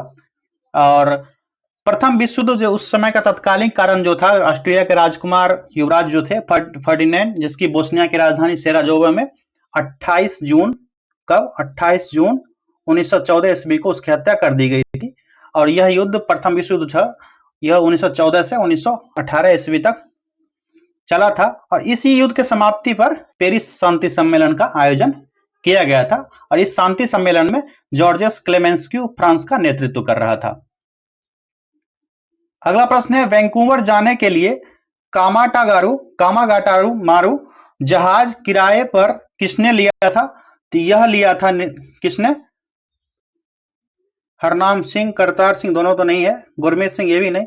इसका जो लिया गया था किराए पर, यह लिया था हांगकांग के बाबा गुरदित्त सिंह। उनका नाम था गुरदित्त सिंह। उसने किराए पर लिया था यह कामागाटामारू जहाज। नेक्स्ट क्वेश्चन है फ्रांसीसी क्रांति के समय फ्रांस का शासक था, तो उस समय फ्रांस का शासक कौन था? लुई 16वां। ऑप्शन ए राइट आंसर हो जाएगा। और 1774 ईस्वी में इसकी राजसत्ता प्राप्त की थी। कब? 1774 ईस्वी में। जर्मनी के एकीकरण का वास्तुकार कौन था जो रक्त एवं लौह की नीति पर विश्वास करता था? तो यह कौन था? तो यह था ओटो वान बिस्मार्क, जिसको जर्मनी के एकीकरण का वास्तुकार भी कहा जाता है। और बिस्मार्क प्रशा के खिलाफ जो शासक था, विलियम प्रथम का प्रधानमंत्री था और जर्मनी का सबसे शक्तिशाली राज्य प्रशा था। और बिस्मार्क के रक्त और लौह की नीति बिस्मार्क ने अपनाई थी। तो इस प्रश्न का जो राइट आंसर होगा ऑप्शन बी। अब हमने सेक्शन 1 जो आपको बताया था जैसे सिलेबस के अकॉर्डिंग हिस्ट्री को कर लिया। तो हिस्ट्री में आपको संबंधित विषय कौन से हो जाएंगे? ज्योग्राफी हो जाएंगे। ज्योग्राफी बता देते हैं आपको फिर से, ज्योग्राफी, पॉलिटी और इकोनॉमी। और ज्योग्राफी भी एक सेक्शनल सब्जेक्ट है, तो पहले ज्योग्राफी से ही स्टार्ट करते हैं ताकि हिस्ट्री के साथ ज्योग्राफी आपको संयुक्त हो जाएगा। यहां पर देख लेंगे आपको। और जिनका ज्योग्राफी सेक्शन 1 होगा, पहला सब्जेक्ट होगा, वो ज्योग्राफी कर लेंगे, फिर पॉलिटी और इकोनॉमी कर लेंगे, तो दोनों का कंबाइंड हो जाएगा। तो कुल मिलाकर जिनका सब्जेक्ट है आसानी से समझ गए होंगे। तो आइए ज्योग्राफी से रिलेटेड क्वेश्चंस को करते हैं। पहला प्रश्न है मणिपुर जो भारत का एक राज्य है, देश के डैश हिस्से में स्थित है? ये भारत के देश के कौन से हिस्से में है? तो मणिपुर जो है ना, पूर्वोत्तर हिस्सा में है। भारत का जो नक्शा है इस तरह का ये वाला जो पार्ट होता है, जिधर असम वगैरह है, सिलीगुड़ी गलियारा, ये भाग में है पूर्वोत्तर, पूर्व और उत्तर के हिस्से में है। अगला प्रश्न है डैश भारत के राजस्थान प्रदेश में स्थित एक धार्मिक शहर है, तो कौन है यह? तो यह पुष्कर। पुष्कर भारत के राजस्थान प्रदेश में एक धार्मिक शहर है और यहाँ पर ब्रह्मा का मंदिर है। भारत का एकमात्र ब्रह्मा का मंदिर पुष्कर जिला में है। निम्नलिखित में से किस नदी का उद्गम विंध्य पर्वत श्रेणी से होता है? तो यह कौन सी नदी है? बेतवा नदी। Option B. बेतवा नदी यमुना नदी की भी सहायक नदी है। अगला प्रश्न है गंगा का निचला मैदान भारत के निम्नलिखित में से किस पड़ोसी देश तक विस्तृत है? गंगा का मैदान तो यह है बांग्लादेश तक। कहां तक? बांग्लादेश तक। और निचला गंगा का मैदान में उत्तरी पहाड़ी क्षेत्र पश्चिम में स्थित है और पुरुलिया जिले से छोड़कर संपूर्ण पश्चिम बंगाल इसमें शामिल हो जाता है। जो पश्चिम बंगाल है, वेस्ट बंगाल, उसका पुरुलिया जिला छोड़ के वो शामिल हो जाता है। और बांग्लादेश, क्योंकि बांग्लादेश तो एक बंगाली था, आप सब हिस्ट्री जानते ही आप। नेक्स्ट क्वेश्चन है कि भारत में असुरक्षित प्रजाति है, क्या है यह? तो कौन कौन सा हो जाएगा? ये सभी हो जाएगा, एक से अधिक हो जाएगा इसका राइट आंसर। और सुरक्षित प्रजातियों में बहुत सारे जीव हैं, गांगे डॉल्फिन है, काला हिरन, एशियाई हाथी और डियर, ब्राउन बियर, ये सभी आता है। ये सभी तीनों है ना, ये सभी हो जाएंगे, इसलिए उपर्युक्त में से एक से अधिक आंसर होगा इसका। भारत में वन संसाधनों के ह्रास का प्रमुख कारण है, इसका प्रमुख कारण क्या हो जाएगा? कृषि का विस्तार। क्या होगा? कृषि का विस्तार।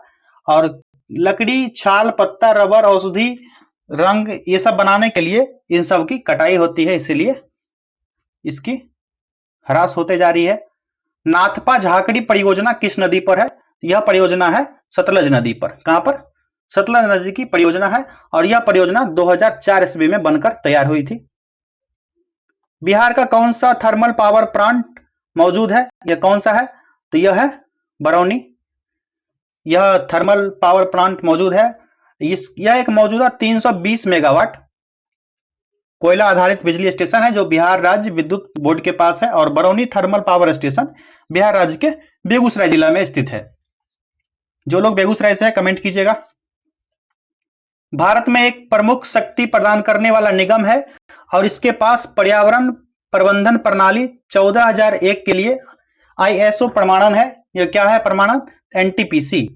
NTPC है। इसका फुल फॉर्म क्या हो जाएगा NTPC का? National thermal power corporation. National thermal power corporation. कृषि रिपोर्ट 2017 के मुताबिक भारत विश्व में उत्पादन का दूसरा सबसे बड़ा देश है। कहां का? तो चावल, गन्ना, कपास, इन सभी में यह दूसरा सबसे बड़ा उत्पादक देश है। चावल और गन्ना उत्पादन में दूसरे स्थान पर है। तो ऑप्शन डी राइट आंसर होगा इसका। अगले प्रश्न की तरफ बढ़ते हैं।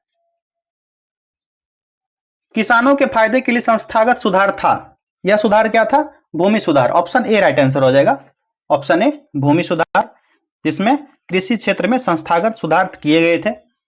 नेक्स्ट क्वेश्चन, अंतरराष्ट्रीय पृथ्वी सम्मेलन किस वर्ष आयोजित हुआ था? तो इसका आयोजन किया गया था 1992 में। कहां पर? रियो डी जेनेरियो में किया गया था। और इसमें 21 एजेंडा पर हस्ताक्षर किया गया था रियो घोषणा में। 2012 में घोषणा यह हुआ था, और इसका आयोजन हुआ था अंतरराष्ट्रीय पृथ्वी सम्मेलन 1992 में। राष्ट्रीय वन्यजीव संरक्षण अधिनियम किस वर्ष लागू किया गया था? यह लागू हुआ था 1972 ईस्वी में। कब? 1972 ईस्वी में। इसे छाता विधान के नाम से भी जानता है। कौन से? छाता विधान। क्वेश्चन पूछा जा सकता है छाता विधान के नाम से किसको जानते हैं? तो राष्ट्रीय वन्यजीव संरक्षण अधिनियम 1972 को। नेक्स्ट क्वेश्चन, भारत का कुल भौगोलिक क्षेत्रफल कितना है? ज्योग्राफिकल एरिया भारत का कितना है? 3.28 मिलियन वर्ग kilometre. Option B right answer हो गया। और विश्व की 2.42% भूमि भारत के पास है। भारत में जल विद्युत ऊर्जा परियोजनाओं द्वारा बिजली का कितना प्रतिशत योगदान होता है? इसमें बिजली का योगदान होता है कुल 22%। कितना? 22%। नेक्स्ट क्वेश्चन देखते हैं। भारत के जल जीवन मिशन के अनुसार प्रति व्यक्ति प्रतिदिन पेय आपूर्ति की कितनी आवश्यकता है? इसकी कितनी आवश्यकता होगी? इसकी टोटल आवश्यकता होगी 55 litre. Option C right answer होगा। और इसकी शुरुआत, जल जीवन मिशन की शुरुआत कब की गई थी? 15 अगस्त 2019 को किया गया था। 15 अगस्त 2019। अटल टनल की लंबाई कितनी है? ये इंपॉर्टेंट क्वेश्चन है, ये लगभग एग्जाम में भी पूछा जा रहा है। इसके बारे में विशेष रूप से जानेंगे। अटल टनल, इसकी लंबाई जो है 9.02 किलोमीटर, 9.02 किलोमीटर है इसकी लंबाई। और अटल टनल जो है भारत के पूर्व प्रधानमंत्री अटल बिहारी वाजपेयी के नाम से एक राजमार्ग सुरंग है यह भारत के हिमाचल प्रदेश के लेह मनाली राजमार्ग, कौन सा?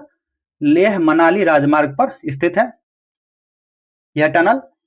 और पूर्वी पीर पंजाल श्रृंखला में रोहतांग दर्रे के नीचे से बनाया गया है यह।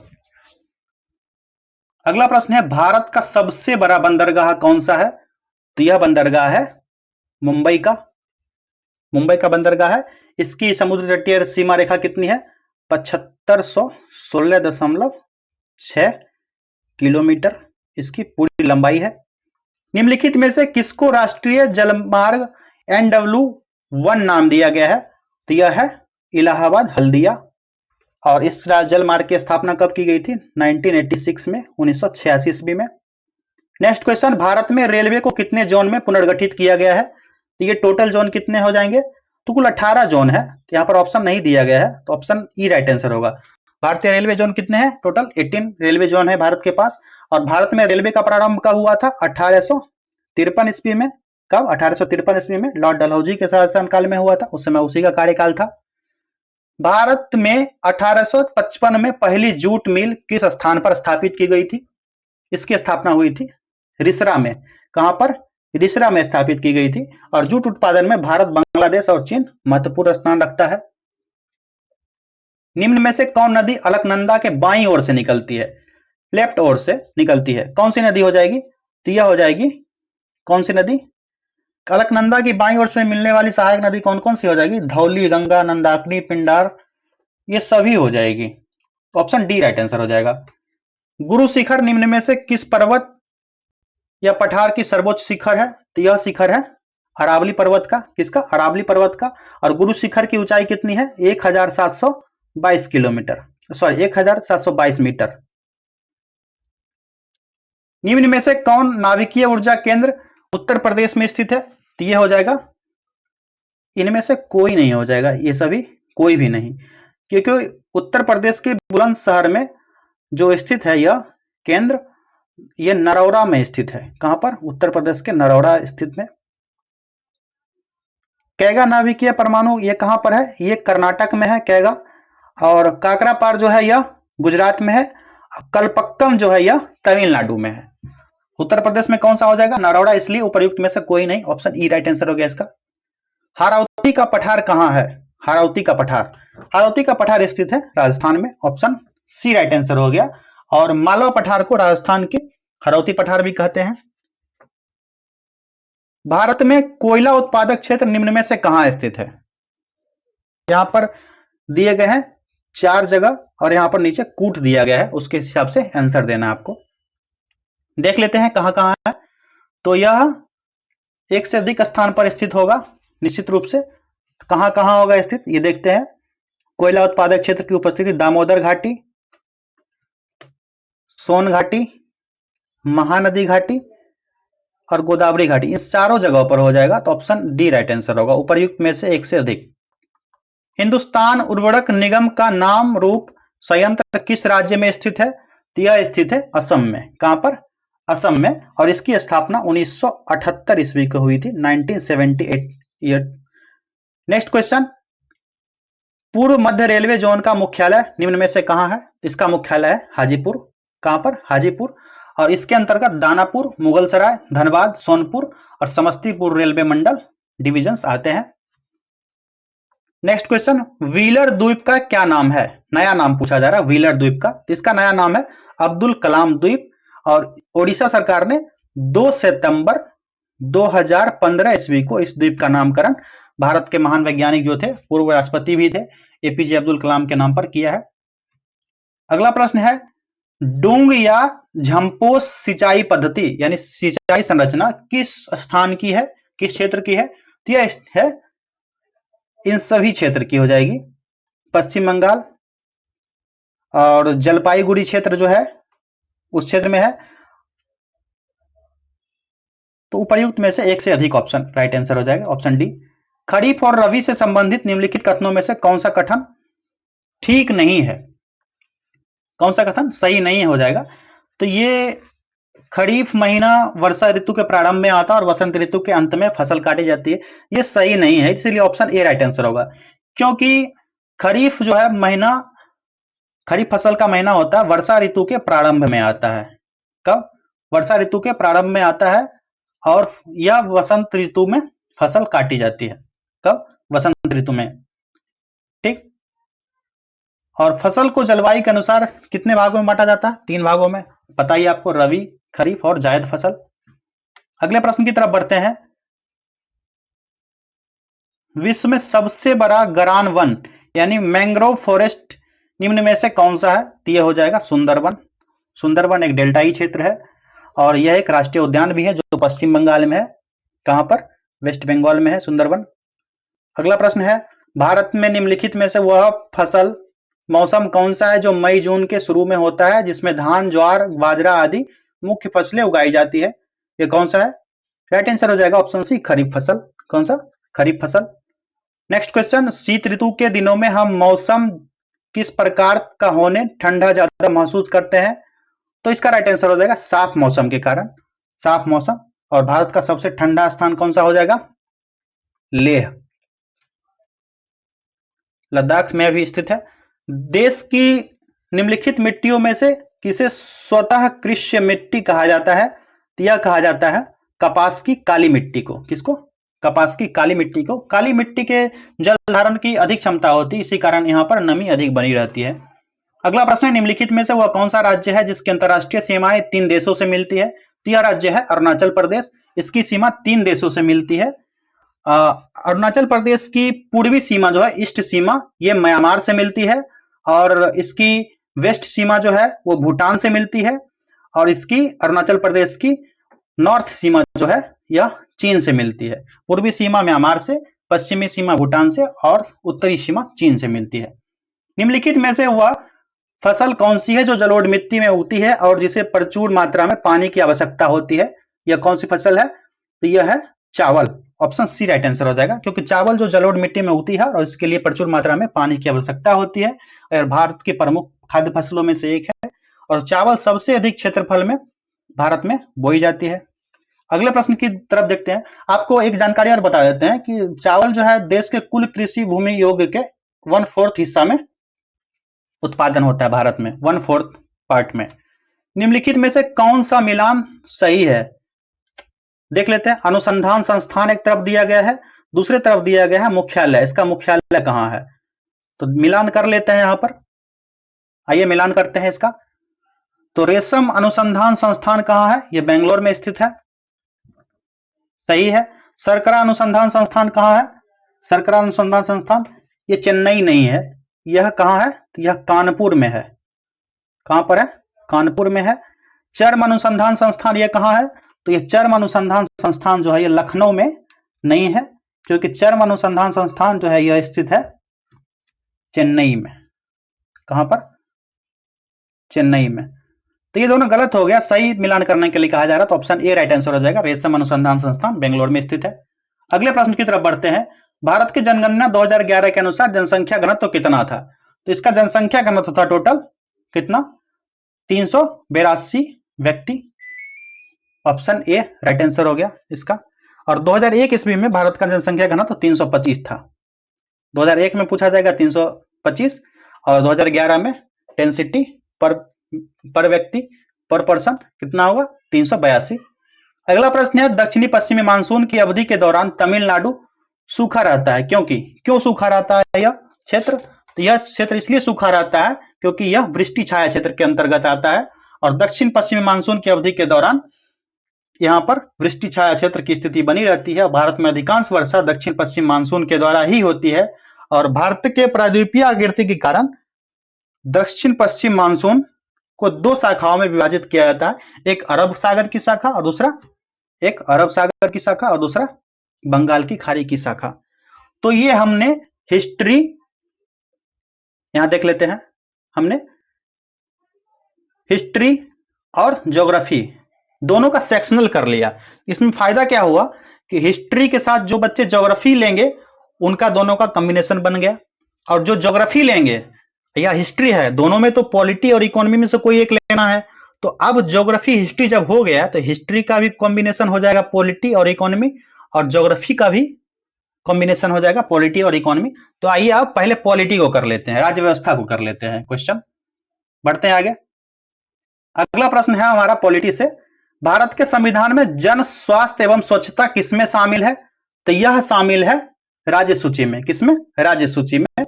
और राज्य सूची का विषय जिन पर राज्य के विधानमंडल कानून बनाते हैं, और इस सूची में 66 प्रविष्टियां दी गई थी और इसकी वर्तमान में संख्या 59 है। कितनी? 59। तो ऑप्शन ए राइट आंसर हो गया।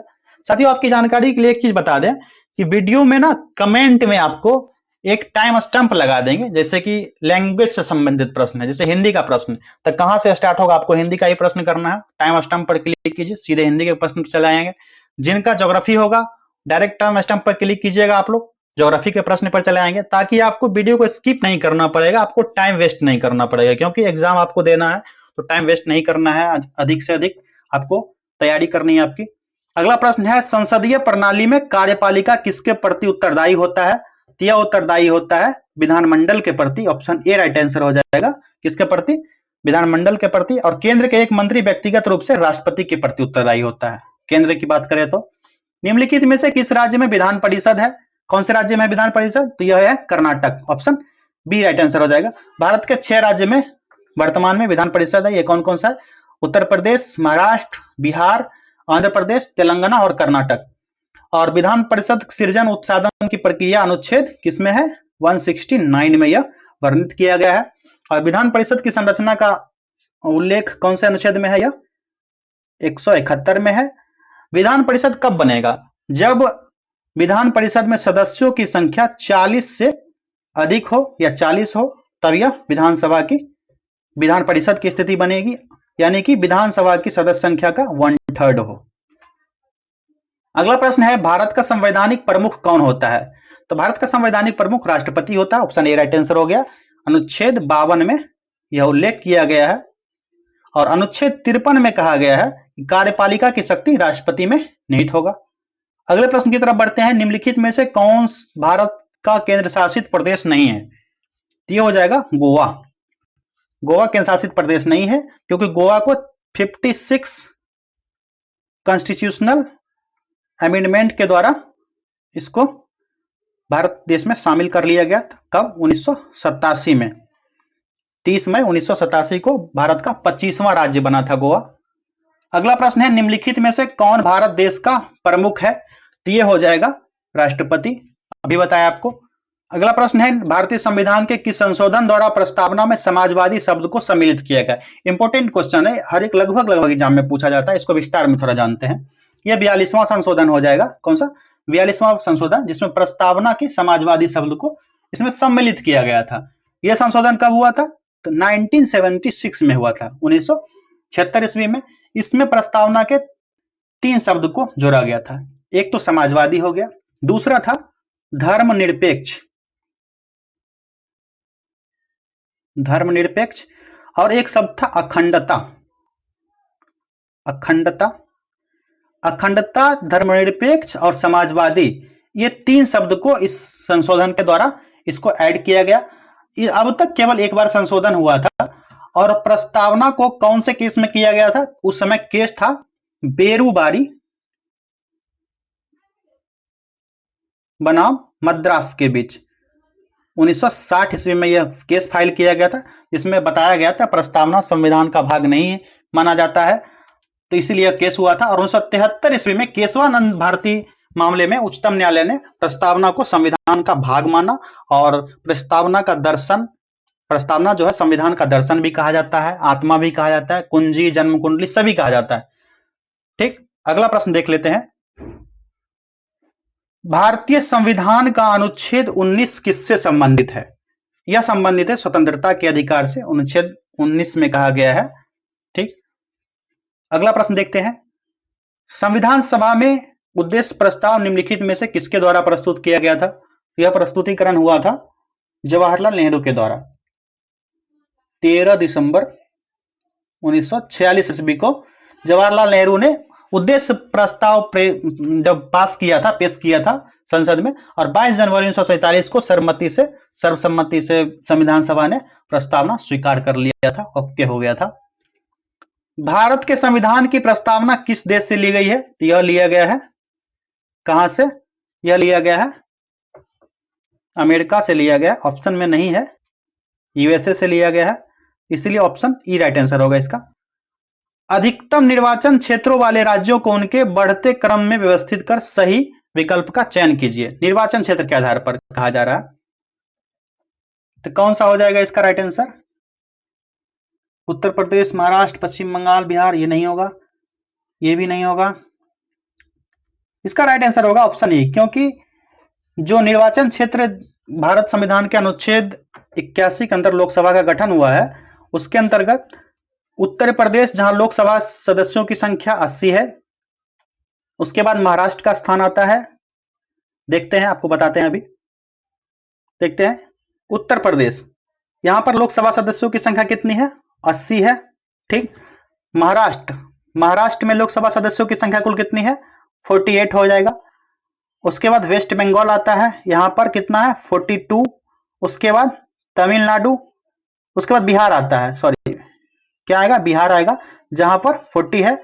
उसके बाद आता है तमिलनाडु, जहां लोकसभा सदस्यों की संख्या 39 है। उसके बाद राजस्थान 25 और मध्य प्रदेश में 29। ये सही क्रम होगा, आप लोग ध्यान रखिएगा। यूपी, महाराष्ट्र, वेस्ट बंगाल, बिहार, तमिलनाडु, राजस्थान और एमपी। ठीक है, बढ़ते हैं अगले प्रश्न की तरफ। अगला प्रश्न है, इनमें से कौन संविधान सभा का सदस्य नहीं था? तो इसका राइट आंसर हो जाएगा ऑप्शन ई, कोई भी नहीं है इनमें से।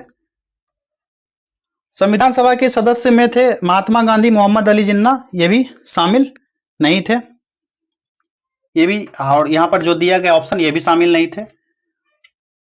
भारतीय उच्चतम न्यायालय अस्तित्व में कब आया? सर्वोच्च न्यायालय की बात की जा रही है, तो यह अस्तित्व में आया था कब? 26 जनवरी 1950 ईस्वी को। यहां पर ऑप्शन में नहीं दिया गया है, 26 जनवरी 1950 को आया था।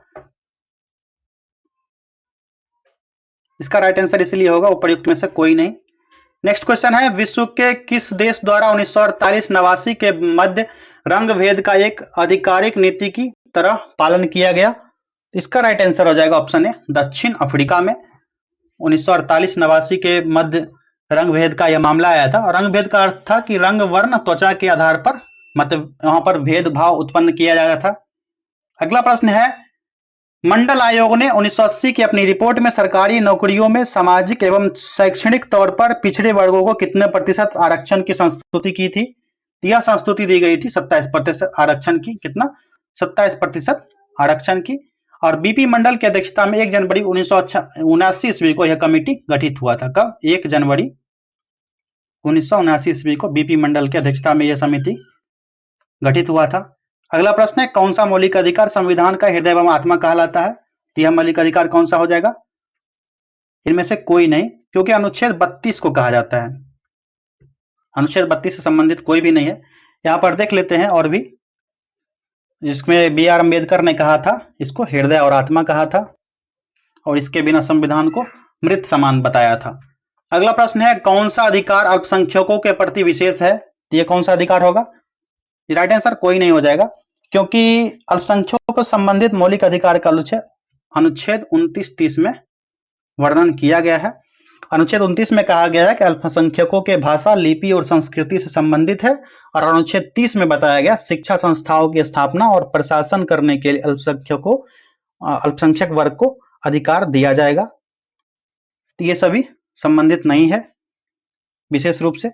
अगला प्रश्न है, पावर शेयरिंग के बारे में निम्नलिखित में से कौन सा कथन गलत है? गलत कथन पूछा जा रहा है, तो गलत कथन हो जाएगा कौन सा?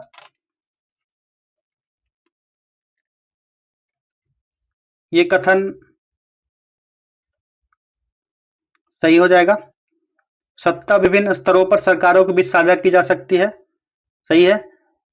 प्रत्येक समाज को किसी न किसी रूप में शक्ति बंटवारे की आवश्यकता होती है, भले वह छोटा हो या सामाजिक विभाजन ना हो, सही है। तो राइट आंसर इसका जो होगा ऑप्शन ई हो जाएगा, उपर्युक्त में से कोई नहीं। नेक्स्ट क्वेश्चन देखते हैं, 1980 में किस देश के श्वेत अल्पसंख्यक शासन ने स्वतंत्रता प्राप्त की थी? तो यह हो जाएगा right answer option A, Zimbabwe. Zimbabwe, यहाँ की राजधानी की बात करें तो जिम्बाब्वे की राजधानी कहाँ है? आप लोग कमेंट कीजिए, हरारे। और इसकी मुद्रा क्या है? अमेरिकी डॉलर। ठीक। अगला प्रश्न है, संविधान सभा की प्रथम बैठक की अध्यक्षता किसने की थी? यह की थी सच्चिदानंद सिन्हा के द्वारा किया गया था, और 9 दिसंबर 1946 को संविधान सभा की प्रथम बैठक हुई थी। कब? 9 दिसंबर 1946 को। अगला प्रश्न, भारत का प्रजातांत्रिक गणराज्य है क्योंकि भारतीय संविधान ने व्यवस्था की है। क्या व्यवस्था किया गया है? इसमें व्यवस्था की गई है निर्वाचित राष्ट्रपति की व्याख्या किया गया उसमें।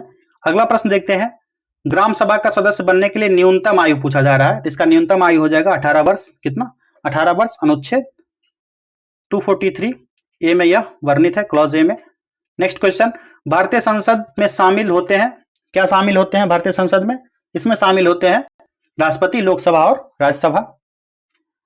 नेक्स्ट क्वेश्चन, भारतीय संविधान का कौन सा अनुच्छेद यह व्यवस्था करता है कि निर्वाचनों का अधीक्षण, निर्देशन और नियंत्रण निर्वाचन आयोग में निहित होगा? यह निहित होगा अनुच्छेद 324 के अंतर्गत। और अनुच्छेद 289 में क्या कहा गया है? इसमें इसका संबंध राज्य की संपत्ति और पेंशन से समायोजन से है। और 329 अनुच्छेद का संबंध निर्वाचन संबंधी मामले में न्यायालय के हस्तक्षेप वर्जन से है। अगला प्रश्न देख लेते हैं, ग्राम पंचायत निम्नलिखित में से किसके प्रति उत्तरदायी है? तो ग्राम पंचायत उत्तरदायी किसके प्रति होगा? इसके प्रति नहीं होगा। खंड विकास अधिकारी ये भी नहीं, जिला परिषद इसके भी नहीं। तो ग्राम पंचायत जो हो जाएगा यह किसी के प्रति उत्तरदायी नहीं होता है, क्योंकि ग्राम पंचायत ग्राम सभा के प्रति उत्तरदायी होता है। यहां पर नहीं दिया गया है ऑप्शन में, किसके प्रति? ग्राम सभा इसके प्रति उत्तरदायी होता है। ऑप्शन ई राइट आंसर होगा, उपयुक्त में से कोई नहीं। नेक्स्ट क्वेश्चन, जब विधायिका का सामान्य कार्यकाल समाप्त होने से पूर्व चुनाव होता है तो इसे क्या कहा जाता है? इसको कहा जाता है मध्य अवधि चुनाव। ऑप्शन ए, क्या? मध्य अवधि चुनाव, क्योंकि लोकसभा चुनाव 5 वर्षों में होता है। भारत का राजधर्म है, भारत का राजधर्म क्या है? तो भारत में राजधर्म की कोई व्यवस्था नहीं है, क्योंकि भारत एक धर्मनिरपेक्ष और पंथ निरपेक्ष देश है। और भारतीय संविधान के प्रस्तावना में विचार, व्यक्ति, विश्वास, धर्म और उपासना की स्वतंत्रता का उल्लेख किया गया है। और 1976 ईस्वी में जब 42वां संविधान संशोधन हुआ था, इसके प्रस्तावना में पंथ निरपेक्ष शब्द भी जोड़ा गया। और भारत धर्मनिरपेक्ष देश है जो धर्म से तटस्थ नहीं है, इसलिए ऑप्शन ई राइट आंसर होगा इसका, उपयुक्त में से कोई नहीं। आधुनिक समय में किस देश ने सर्वप्रथम महिलाओं को मतदान का अधिकार प्रदान किया है? अभी हाल फिलहाल में तो New Zealand. Option B right answer होगा। 1893 ईस्वी में संसदीय चुनाव में महिलाओं को वोट देने का अधिकार मिला था। नेक्स्ट क्वेश्चन, निम्नलिखित में से कौन सा क्षेत्रीय राजनीतिक दल नहीं है? तो ये है हरियाणा विकास पार्टी, जो जनवरी 2024 के अनुसार भारत में 6 राष्ट्रीय पार्टी है, 6 नेशनल पार्टीज। संविधान प्रारूप समिति के अध्यक्ष भीमराव अंबेडकर ने किस अनुच्छेद को संविधान का हृदय एवं आत्मा कहा था? अभी आपको बताया था, ऑप्शन सी अनुच्छेद 32 को कहा था इसने।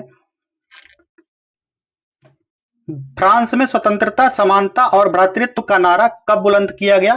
तो यह बुलंद किया गया था 1789 ईस्वी में। कब? 1789 ईस्वी में। 1789 की फ्रांसीसी राज्य क्रांति के दौरान स्वतंत्रता, समानता और भ्रातृत्व का नारा दिया गया था। अगला प्रश्न है, किसने लिखा है स्वतंत्रता का अर्थ बंधनों का अभाव है? यह लिखा गया था हॉब्स के द्वारा। ऑप्शन ए राइट आंसर हो जाएगा, हॉब्स के द्वारा, क्योंकि स्वतंत्रता अंग्रेजी शब्द लिबर्टी का हिंदी रूपांतर है। किसका? लिबर्टी।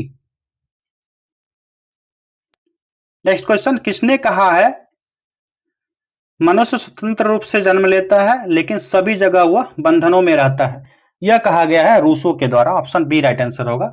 उसकी दृष्टि में व्यक्ति अपनी भलाई से संबंधित अपने आप विचार कर सकता है। ठीक, अगला प्रश्न देखते हैं, मौलिक अधिकार निलंबित किए जा सकते हैं। कब निलंबित किए जा सकते हैं? किसके द्वारा? राष्ट्रपति के द्वारा।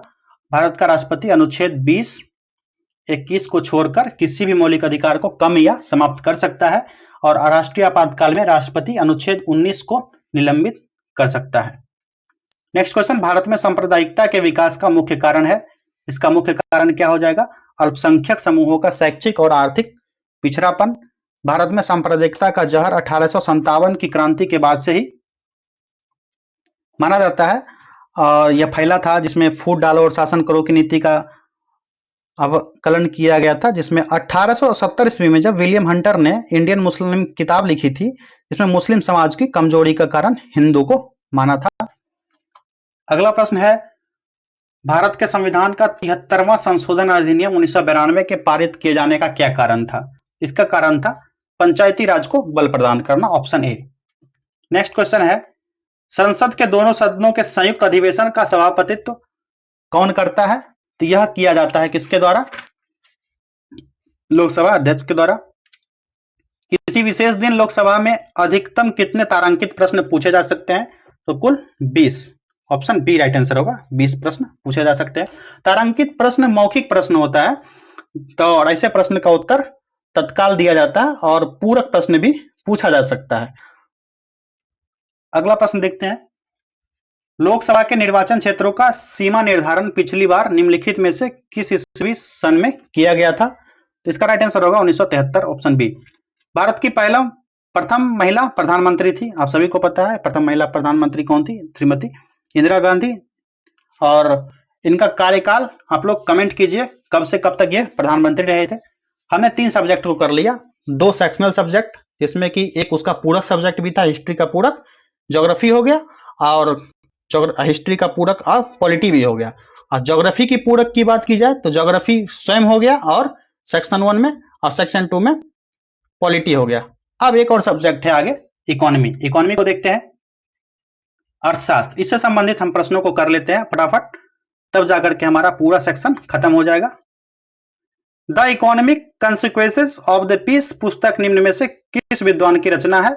यह रचना किया गया है जॉन मेनार्ड कीन्स के द्वारा। जॉन मेनार्ड कीन्स, इनका जन्म 1883 ईस्वी में हुआ था, 1946 ईस्वी में इनकी डेथ हो गई थी। एक अंग्रेजी अर्थशास्त्री थे। नेक्स्ट क्वेश्चन है, an inquiry into nature and causes of the wealth of nations निम्न में से किस अर्थशास्त्र की रचना है? यह है एडम स्मिथ की रचना, वेल्थ ऑफ नेशंस, शॉर्टकट में इनका नाम है, और यह 1759 ईस्वी में प्रकाशित हुआ था। Next question, principle of economics निम्न में से किस अर्थशास्त्री की पुस्तक है? तो यह है अल्फ्रेड मार्शल की पुस्तक है, अल्फ्रेड मार्शल की, और इनका जन्म हुआ था 1842 ईस्वी में, 1924 ईस्वी में इनकी मृत्यु हो गई। इनकी पुस्तक है 1890 ईस्वी में प्रकाशित हुआ था। कौन सा? Principle of economics. निम्न में से कौन सुमेलित है? सुमेलित कौन सा है ये पूछा जा रहा है, तो इसका राइट आंसर हो जाएगा आधुनिक अर्थशास्त्र के जनक एडम स्मिथ, समष्टि अर्थशास्त्र के जनक जॉन मेनार्ड कीन्स, व्यक्ति अर्थशास्त्र अल्फ्रेड मार्शल, ये सभी सही हो जाएगा, ऑप्शन डी राइट आंसर हो जाएगा। डैश योजना आयोग के अंतिम उपाध्यक्ष थे? राइट आंसर हो जाएगा इसका option A, Shri Montek Singh Ahluwalia, option A right answer हो जाएगा। और वर्तमान समय में योजना आयोग के स्थान पर नीति आयोग का गठन किया गया है, कब से? 1 जनवरी 2015 से, और इसके अध्यक्ष जो है अस्थायी रूप से होते हैं भारत के प्रधानमंत्री, वर्तमान में नरेंद्र मोदी जी हैं। नेक्स्ट क्वेश्चन है, नई आर्थिक नीति को सामान्यतः विकास के डैश मॉडल के रूप में भी जाना जाता है? तो यह एलपीजी, लिक्विड पेट्रोलियम गैस को जाना जाता है। नहीं, आप लोगों ने गलत सुना। एलपीजी का मतलब होता है L for liberalisation, P for privatisation, G for globalisation, इसको माना जाता है। आप लोगों ने सुन लिया, मैंने कहा भी था, लेकिन आप लोगों ने गलत सुना। लिक्विड पेट्रोलियम गैस ने L for liberalisation, P for privatisation और जी फॉर ग्लोबलाइजेशन, ये ध्यान रखिएगा आप लोग। LPG model. वह केंद्रीय बैंक कौन सा है जो क्षेत्रीय ग्रामीण बैंकों का नियमन करता है? वह कौन सा क्षेत्र होगा? वह हो जाएगा नाबार्ड। नाबार्ड का पूरा नाम क्या है? National bank for agriculture and rural development, और यह ग्रामीण और कृषि विकास का सर्वोच्च बैंक है। इसकी स्थापना कब की गई थी? नाबार्ड की स्थापना 12 जुलाई 1982 ईस्वी को नाबार्ड की स्थापना हुई थी। गैर निष्पादित संपत्ति शब्द निम्नलिखित में से किससे संबंधित है? तो यह संबंधित है किससे? ऑप्शन बी, बैंकिंग से संबंधित है। एनपीए जिसको कहा जाता है, एनपीए वह संपत्ति है जो बैंक के लिए लाभप्रद नहीं है, जिसको घाटा एक सेंस में कहा जाता है। अगला प्रश्न देखते हैं, भारत में निवेश योजनाओं के संदर्भ में पीपीएफ में द्वितीय पी का निम्नलिखित में से किसके लिए उपयोग किया गया है? तो पीपीएफ में जो दूसरा शब्द है यह है प्रोविडेंट। क्या हो जाएगा? प्रोविडेंट। और पीपीएफ का फुल फॉर्म होता है पब्लिक, पहला पी का पब्लिक, दूसरा पी का प्रोविडेंट, और F for fund. Next question, SBI की स्थापना कब हुई थी? तो एसबीआई की स्थापना हुई थी, ऑप्शन डी इसका राइट आंसर होगा। एसबीआई के बारे में एक लंबी कहानी है। तो इसकी स्थापना हुई थी 1 जुलाई 1955 ईस्वी को। कब हुई थी? 1 जुलाई 1955 ईस्वी को। तो इसका राइट आंसर वैसे होगा ऑप्शन डी, क्योंकि एसबीआई का स्थापना दिवस 1 जुलाई को मनाया जाता है, और 1806 ईस्वी में बैंक ऑफ कलकत्ता की स्थापना किया गया था, और बैंक ऑफ बॉम्बे का भी स्थापना 1840 ईस्वी में किया गया था। तो इसके बारे में अगर बात किया जाए एसबीआई के बारे में, तो इंपीरियल बैंक ऑफ इंडिया का नाम बदलकर 1955 ईस्वी में एसबीआई कर दिया गया था। कब? 1955 ईस्वी में। तो एसबीआई बहुत सारे बैंकों के मर्जर के बाद एक बार बैंक बना था और इसका राष्ट्रीयकरण भी हुआ था, तो ऑप्शन डी राइट आंसर होगा इसका। देशों के मध्य विकास की तुलना का मुख्य गुणांक क्या हो जाएगा? मुख्य गुणांक, इसका मुख्य गुणांक हो जाएगा आय। क्या हो जाएगा? आय। ऑप्शन ए राइट आंसर हो गया इसका, ऑप्शन सी। नेक्स्ट क्वेश्चन देखते हैं। मनरेगा 2005 के अंतर्गत सरकार द्वारा ग्रामीण बेरोजगारों को एक वर्ष में कितने कार्य दिवस के रोजगार की गारंटी दी जाती है? इसमें कुल कार्य दिवसों की संख्या है 100, ऑप्शन सी। भारत सरकार द्वारा उपभोक्ता संरक्षण अधिनियम पोपरा कब पारित किया गया? यह पारित हुआ था 1986 ईस्वी में, ऑप्शन सी राइट आंसर हो गया। अपने नागरिकों को सरकार के उसके कार्य के बारे में बताने के सवाल करने का निर्णय अधिकार देने के लिए कौन सा अधिनियम पारित किया गया? तो यह अधिनियम है आरटीआई। आरटीआई, ठीक। आरटीआई का फुल फॉर्म आप लोग कमेंट कीजिए, बता देता। राइट टू इंफॉर्मेशन होता है इसका फुल फॉर्म। नेक्स्ट क्वेश्चन है, वह स्थिति डैश वह स्थिति है जब दोनों पक्षों को एक दूसरे की वस्तुओं को बेचने और खरीदने के लिए सहमति होना आवश्यक है। ये कौन हो जाएगा? तो चाहतों का दोहरा संयोग, ऑप्शन सी राइट आंसर होगा। चाहतों का दोहरा संयोग वह स्थिति है जब दोनों पक्ष एक दूसरे से वस्तुओं को बेचने और खरीदने के लिए सहमत होते हैं। जीडीपी एक विशेष वर्ष के दौरान उत्पादित डैश का कुल मूल्य है। तो यह हो जाएगा किसका? सभी अंतिम सामान और सेवाओं का कुल मूल्य है। जीडीपी का फुल फॉर्म क्या होता है? Gross domestic product. Next question, सरकारी व्यय को नियंत्रित करने का प्राधिकारी है। यह प्राधिकारी कौन है? तो यह है वित्त मंत्रालय। अगला प्रश्न, नीति आयोग अस्तित्व में कब आया? तो यह अस्तित्व में कब आया था? अभी थोड़ा देर पहले आपको बताए थे। नीति आयोग अस्तित्व में आया 1 जनवरी 2015 को, और नीति आयोग का अध्यक्ष पदेन होता है, अस्थायी होता है, प्रधानमंत्री है वर्तमान में। भारत में किस वर्ष रेल बजट को आम बजट में मिला दिया गया था? तो यह मिलाया गया था 2017 ईस्वी में। 1924 से 25 के वित्तीय वर्ष में रेल बजट को साधारण बजट से अलग किया गया था एक वर्थ कमेटी के रिपोर्ट पर, और केंद्रीय बजट 2017-18 में रेल बजट को आम बजट के साथ पेश किया गया पहली बार। डेयरी उद्योग आर्थिक गतिविधि में किस क्षेत्र के अंतर्गत आता है? यह आता है प्राथमिक क्षेत्र के अंतर्गत। किसके अंतर्गत? प्राथमिक क्षेत्र के अंतर्गत। प्राथमिक क्षेत्र के अंतर्गत और कौन क्या आता है? तो कृषि, पशुपालन, मत्स्य पालन, वन, खान, ये सब जो है आता है प्राथमिक क्षेत्र के अंतर्गत। अगले प्रश्न की तरफ देखते हैं। भारत ने किस पंचवर्षीय योजना के दौरान मिश्रित अर्थव्यवस्था को अपनाया था? तो यह पंचवर्षीय योजना कौन सा था?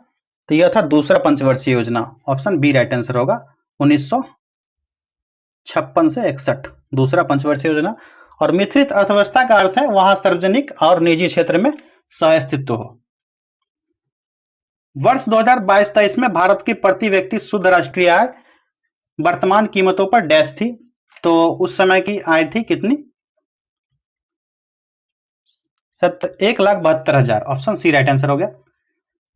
भारत में पहले चरण में कौन सा गरीबी उन्मूलन कार्यक्रम शुरू किया गया? यह शुरू हुआ था एकीकृत ग्रामीण विकास कार्यक्रम। एकीकृत ग्रामीण विकास कार्यक्रम IRDP 1980 में शुरू हुआ था। बिहार का 2021-22 में ऋण जमानुपात क्या था? इसका ऋण जमानुपात था 44.2% 2021-22 में, और जो 2022-23 में बढ़कर 50% से अधिक हो गया था। परिवर्तनशील विनिमय दर की स्थिति में भारतीय रुपए के मूल्य में गिरावट को क्या कहा जाएगा? इसको कहा जाता है मूल्य का ह्रास, रुपयों का मूल्य ह्रास। अगला प्रश्न है, उपभोक्ता संरक्षण अधिनियम 2019 में उपभोक्ताओं को विवाद के निवारण के लिए कितने स्तर की प्रणाली की परिकल्पना की गई है? इसमें टोटल त्रिस्तरीय परिकल्पना है, त्रिस्तरीय परिकल्पना की गई है।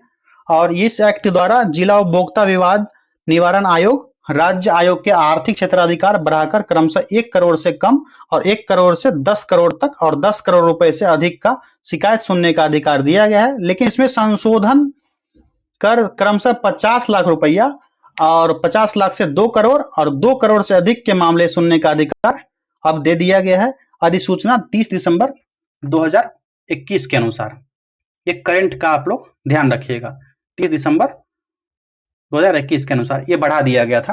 कितना? 50 लाख से 1 करोड़ 1 करोड़ से अधिक के मामले में। नेक्स्ट क्वेश्चन है, निम्नलिखित में से कौन सा सहकारिता का सिद्धांत नहीं है? तो यह हो जाएगा ऑप्शन बी, वोट देने का अधिकार सहकारिता का सिद्धांत नहीं है। और अंतर्राष्ट्रीय सहकारिता दिवस 2023 में कब मनाया गया था? 1 जुलाई को। 16 दिसंबर 1992 में यूएन महासभा द्वारा जुलाई के पहले शनिवार को अंतर्राष्ट्रीय सहकारिता दिवस में मनाने के रूप में घोषणा की गई थी। अगले प्रश्न की तरफ बढ़ते हैं। नेक्स्ट क्वेश्चन है हमारा, मानवाधिकार आयोग की स्थापना कब हुई थी? सभी को पता है, आपको भी पता होगा, ऑप्शन बी राइट आंसर हो जाएगा। 1945 ईस्वी में हुई थी। 10 दिसंबर 1948 को मानवाधिकार को यूएन में सार्वभौमिक घोषित किया गया और 10 दिसंबर को विश्व मानवाधिकार दिवस मनाया जाता है। कब? 10 दिसंबर। नेक्स्ट क्वेश्चन है, भारतीय अर्थव्यवस्था में 1991 के बाद किन सेवाओं में अपेक्षाकृत तेज समृद्धि हुई? यह हुई थी संचार सेवाओं में। ऑप्शन बी राइट आंसर हो गया, संचार सेवाओं में।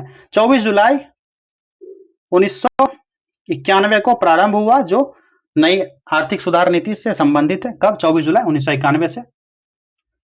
वाणिज्यिक बैंक सामान्य रूप से ब्याज नहीं देते हैं। किसको ब्याज नहीं देते हैं? तो मांग जमाओं पर यह ब्याज नहीं देते हैं वाणिज्यिक बैंक।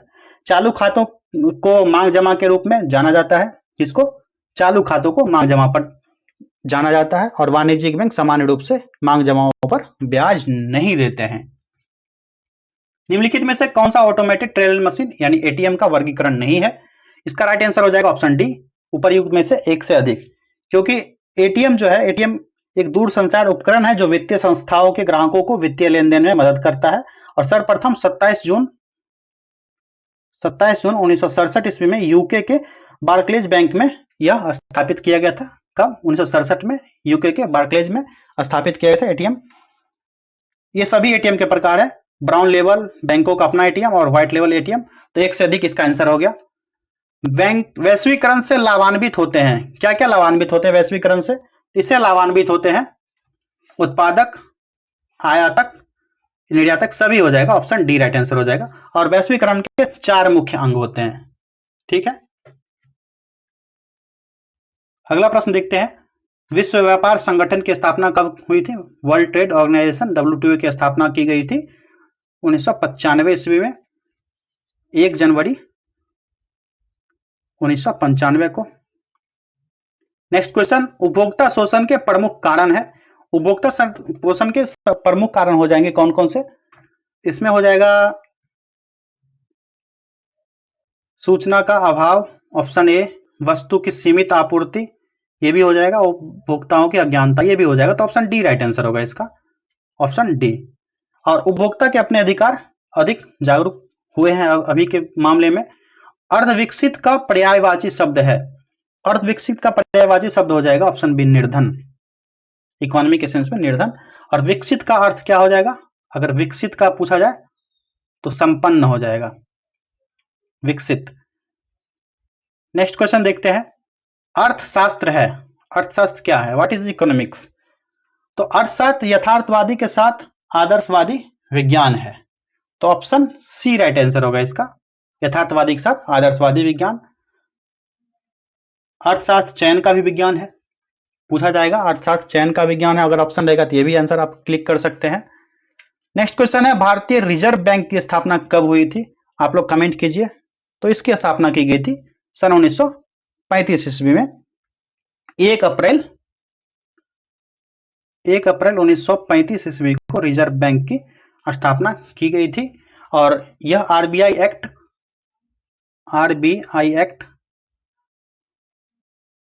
1934 के तहत स्थापना हुई थी। आर्थिक सुधार के प्रमुख घटक हैं, इसके प्रमुख घटक कौन कौन से हो जाएंगे? स्थिरीकरण कार्यक्रम, पूंजी निर्माण का कार्य, संरचनात्मक समायोजन, ऑप्शन डी उपर्युक्त में से एक से अधिक, ये सभी है।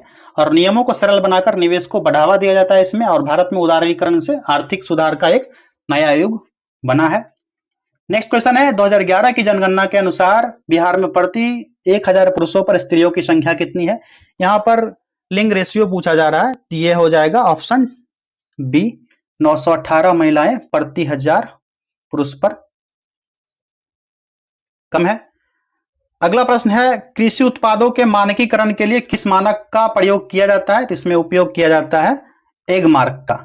किसका? एग मार्क का। क्योंकि इको मार्क और इको मार्क की बात की जाए, इको मार्क से अर्थात पूछा जाएगा तो पर्यावरण हितैषी उत्पादकों पर मानक में प्रयोग किया जाता है और एसबीआई टिकाई वस्तु पर मानक का प्रयोग किया जाता है।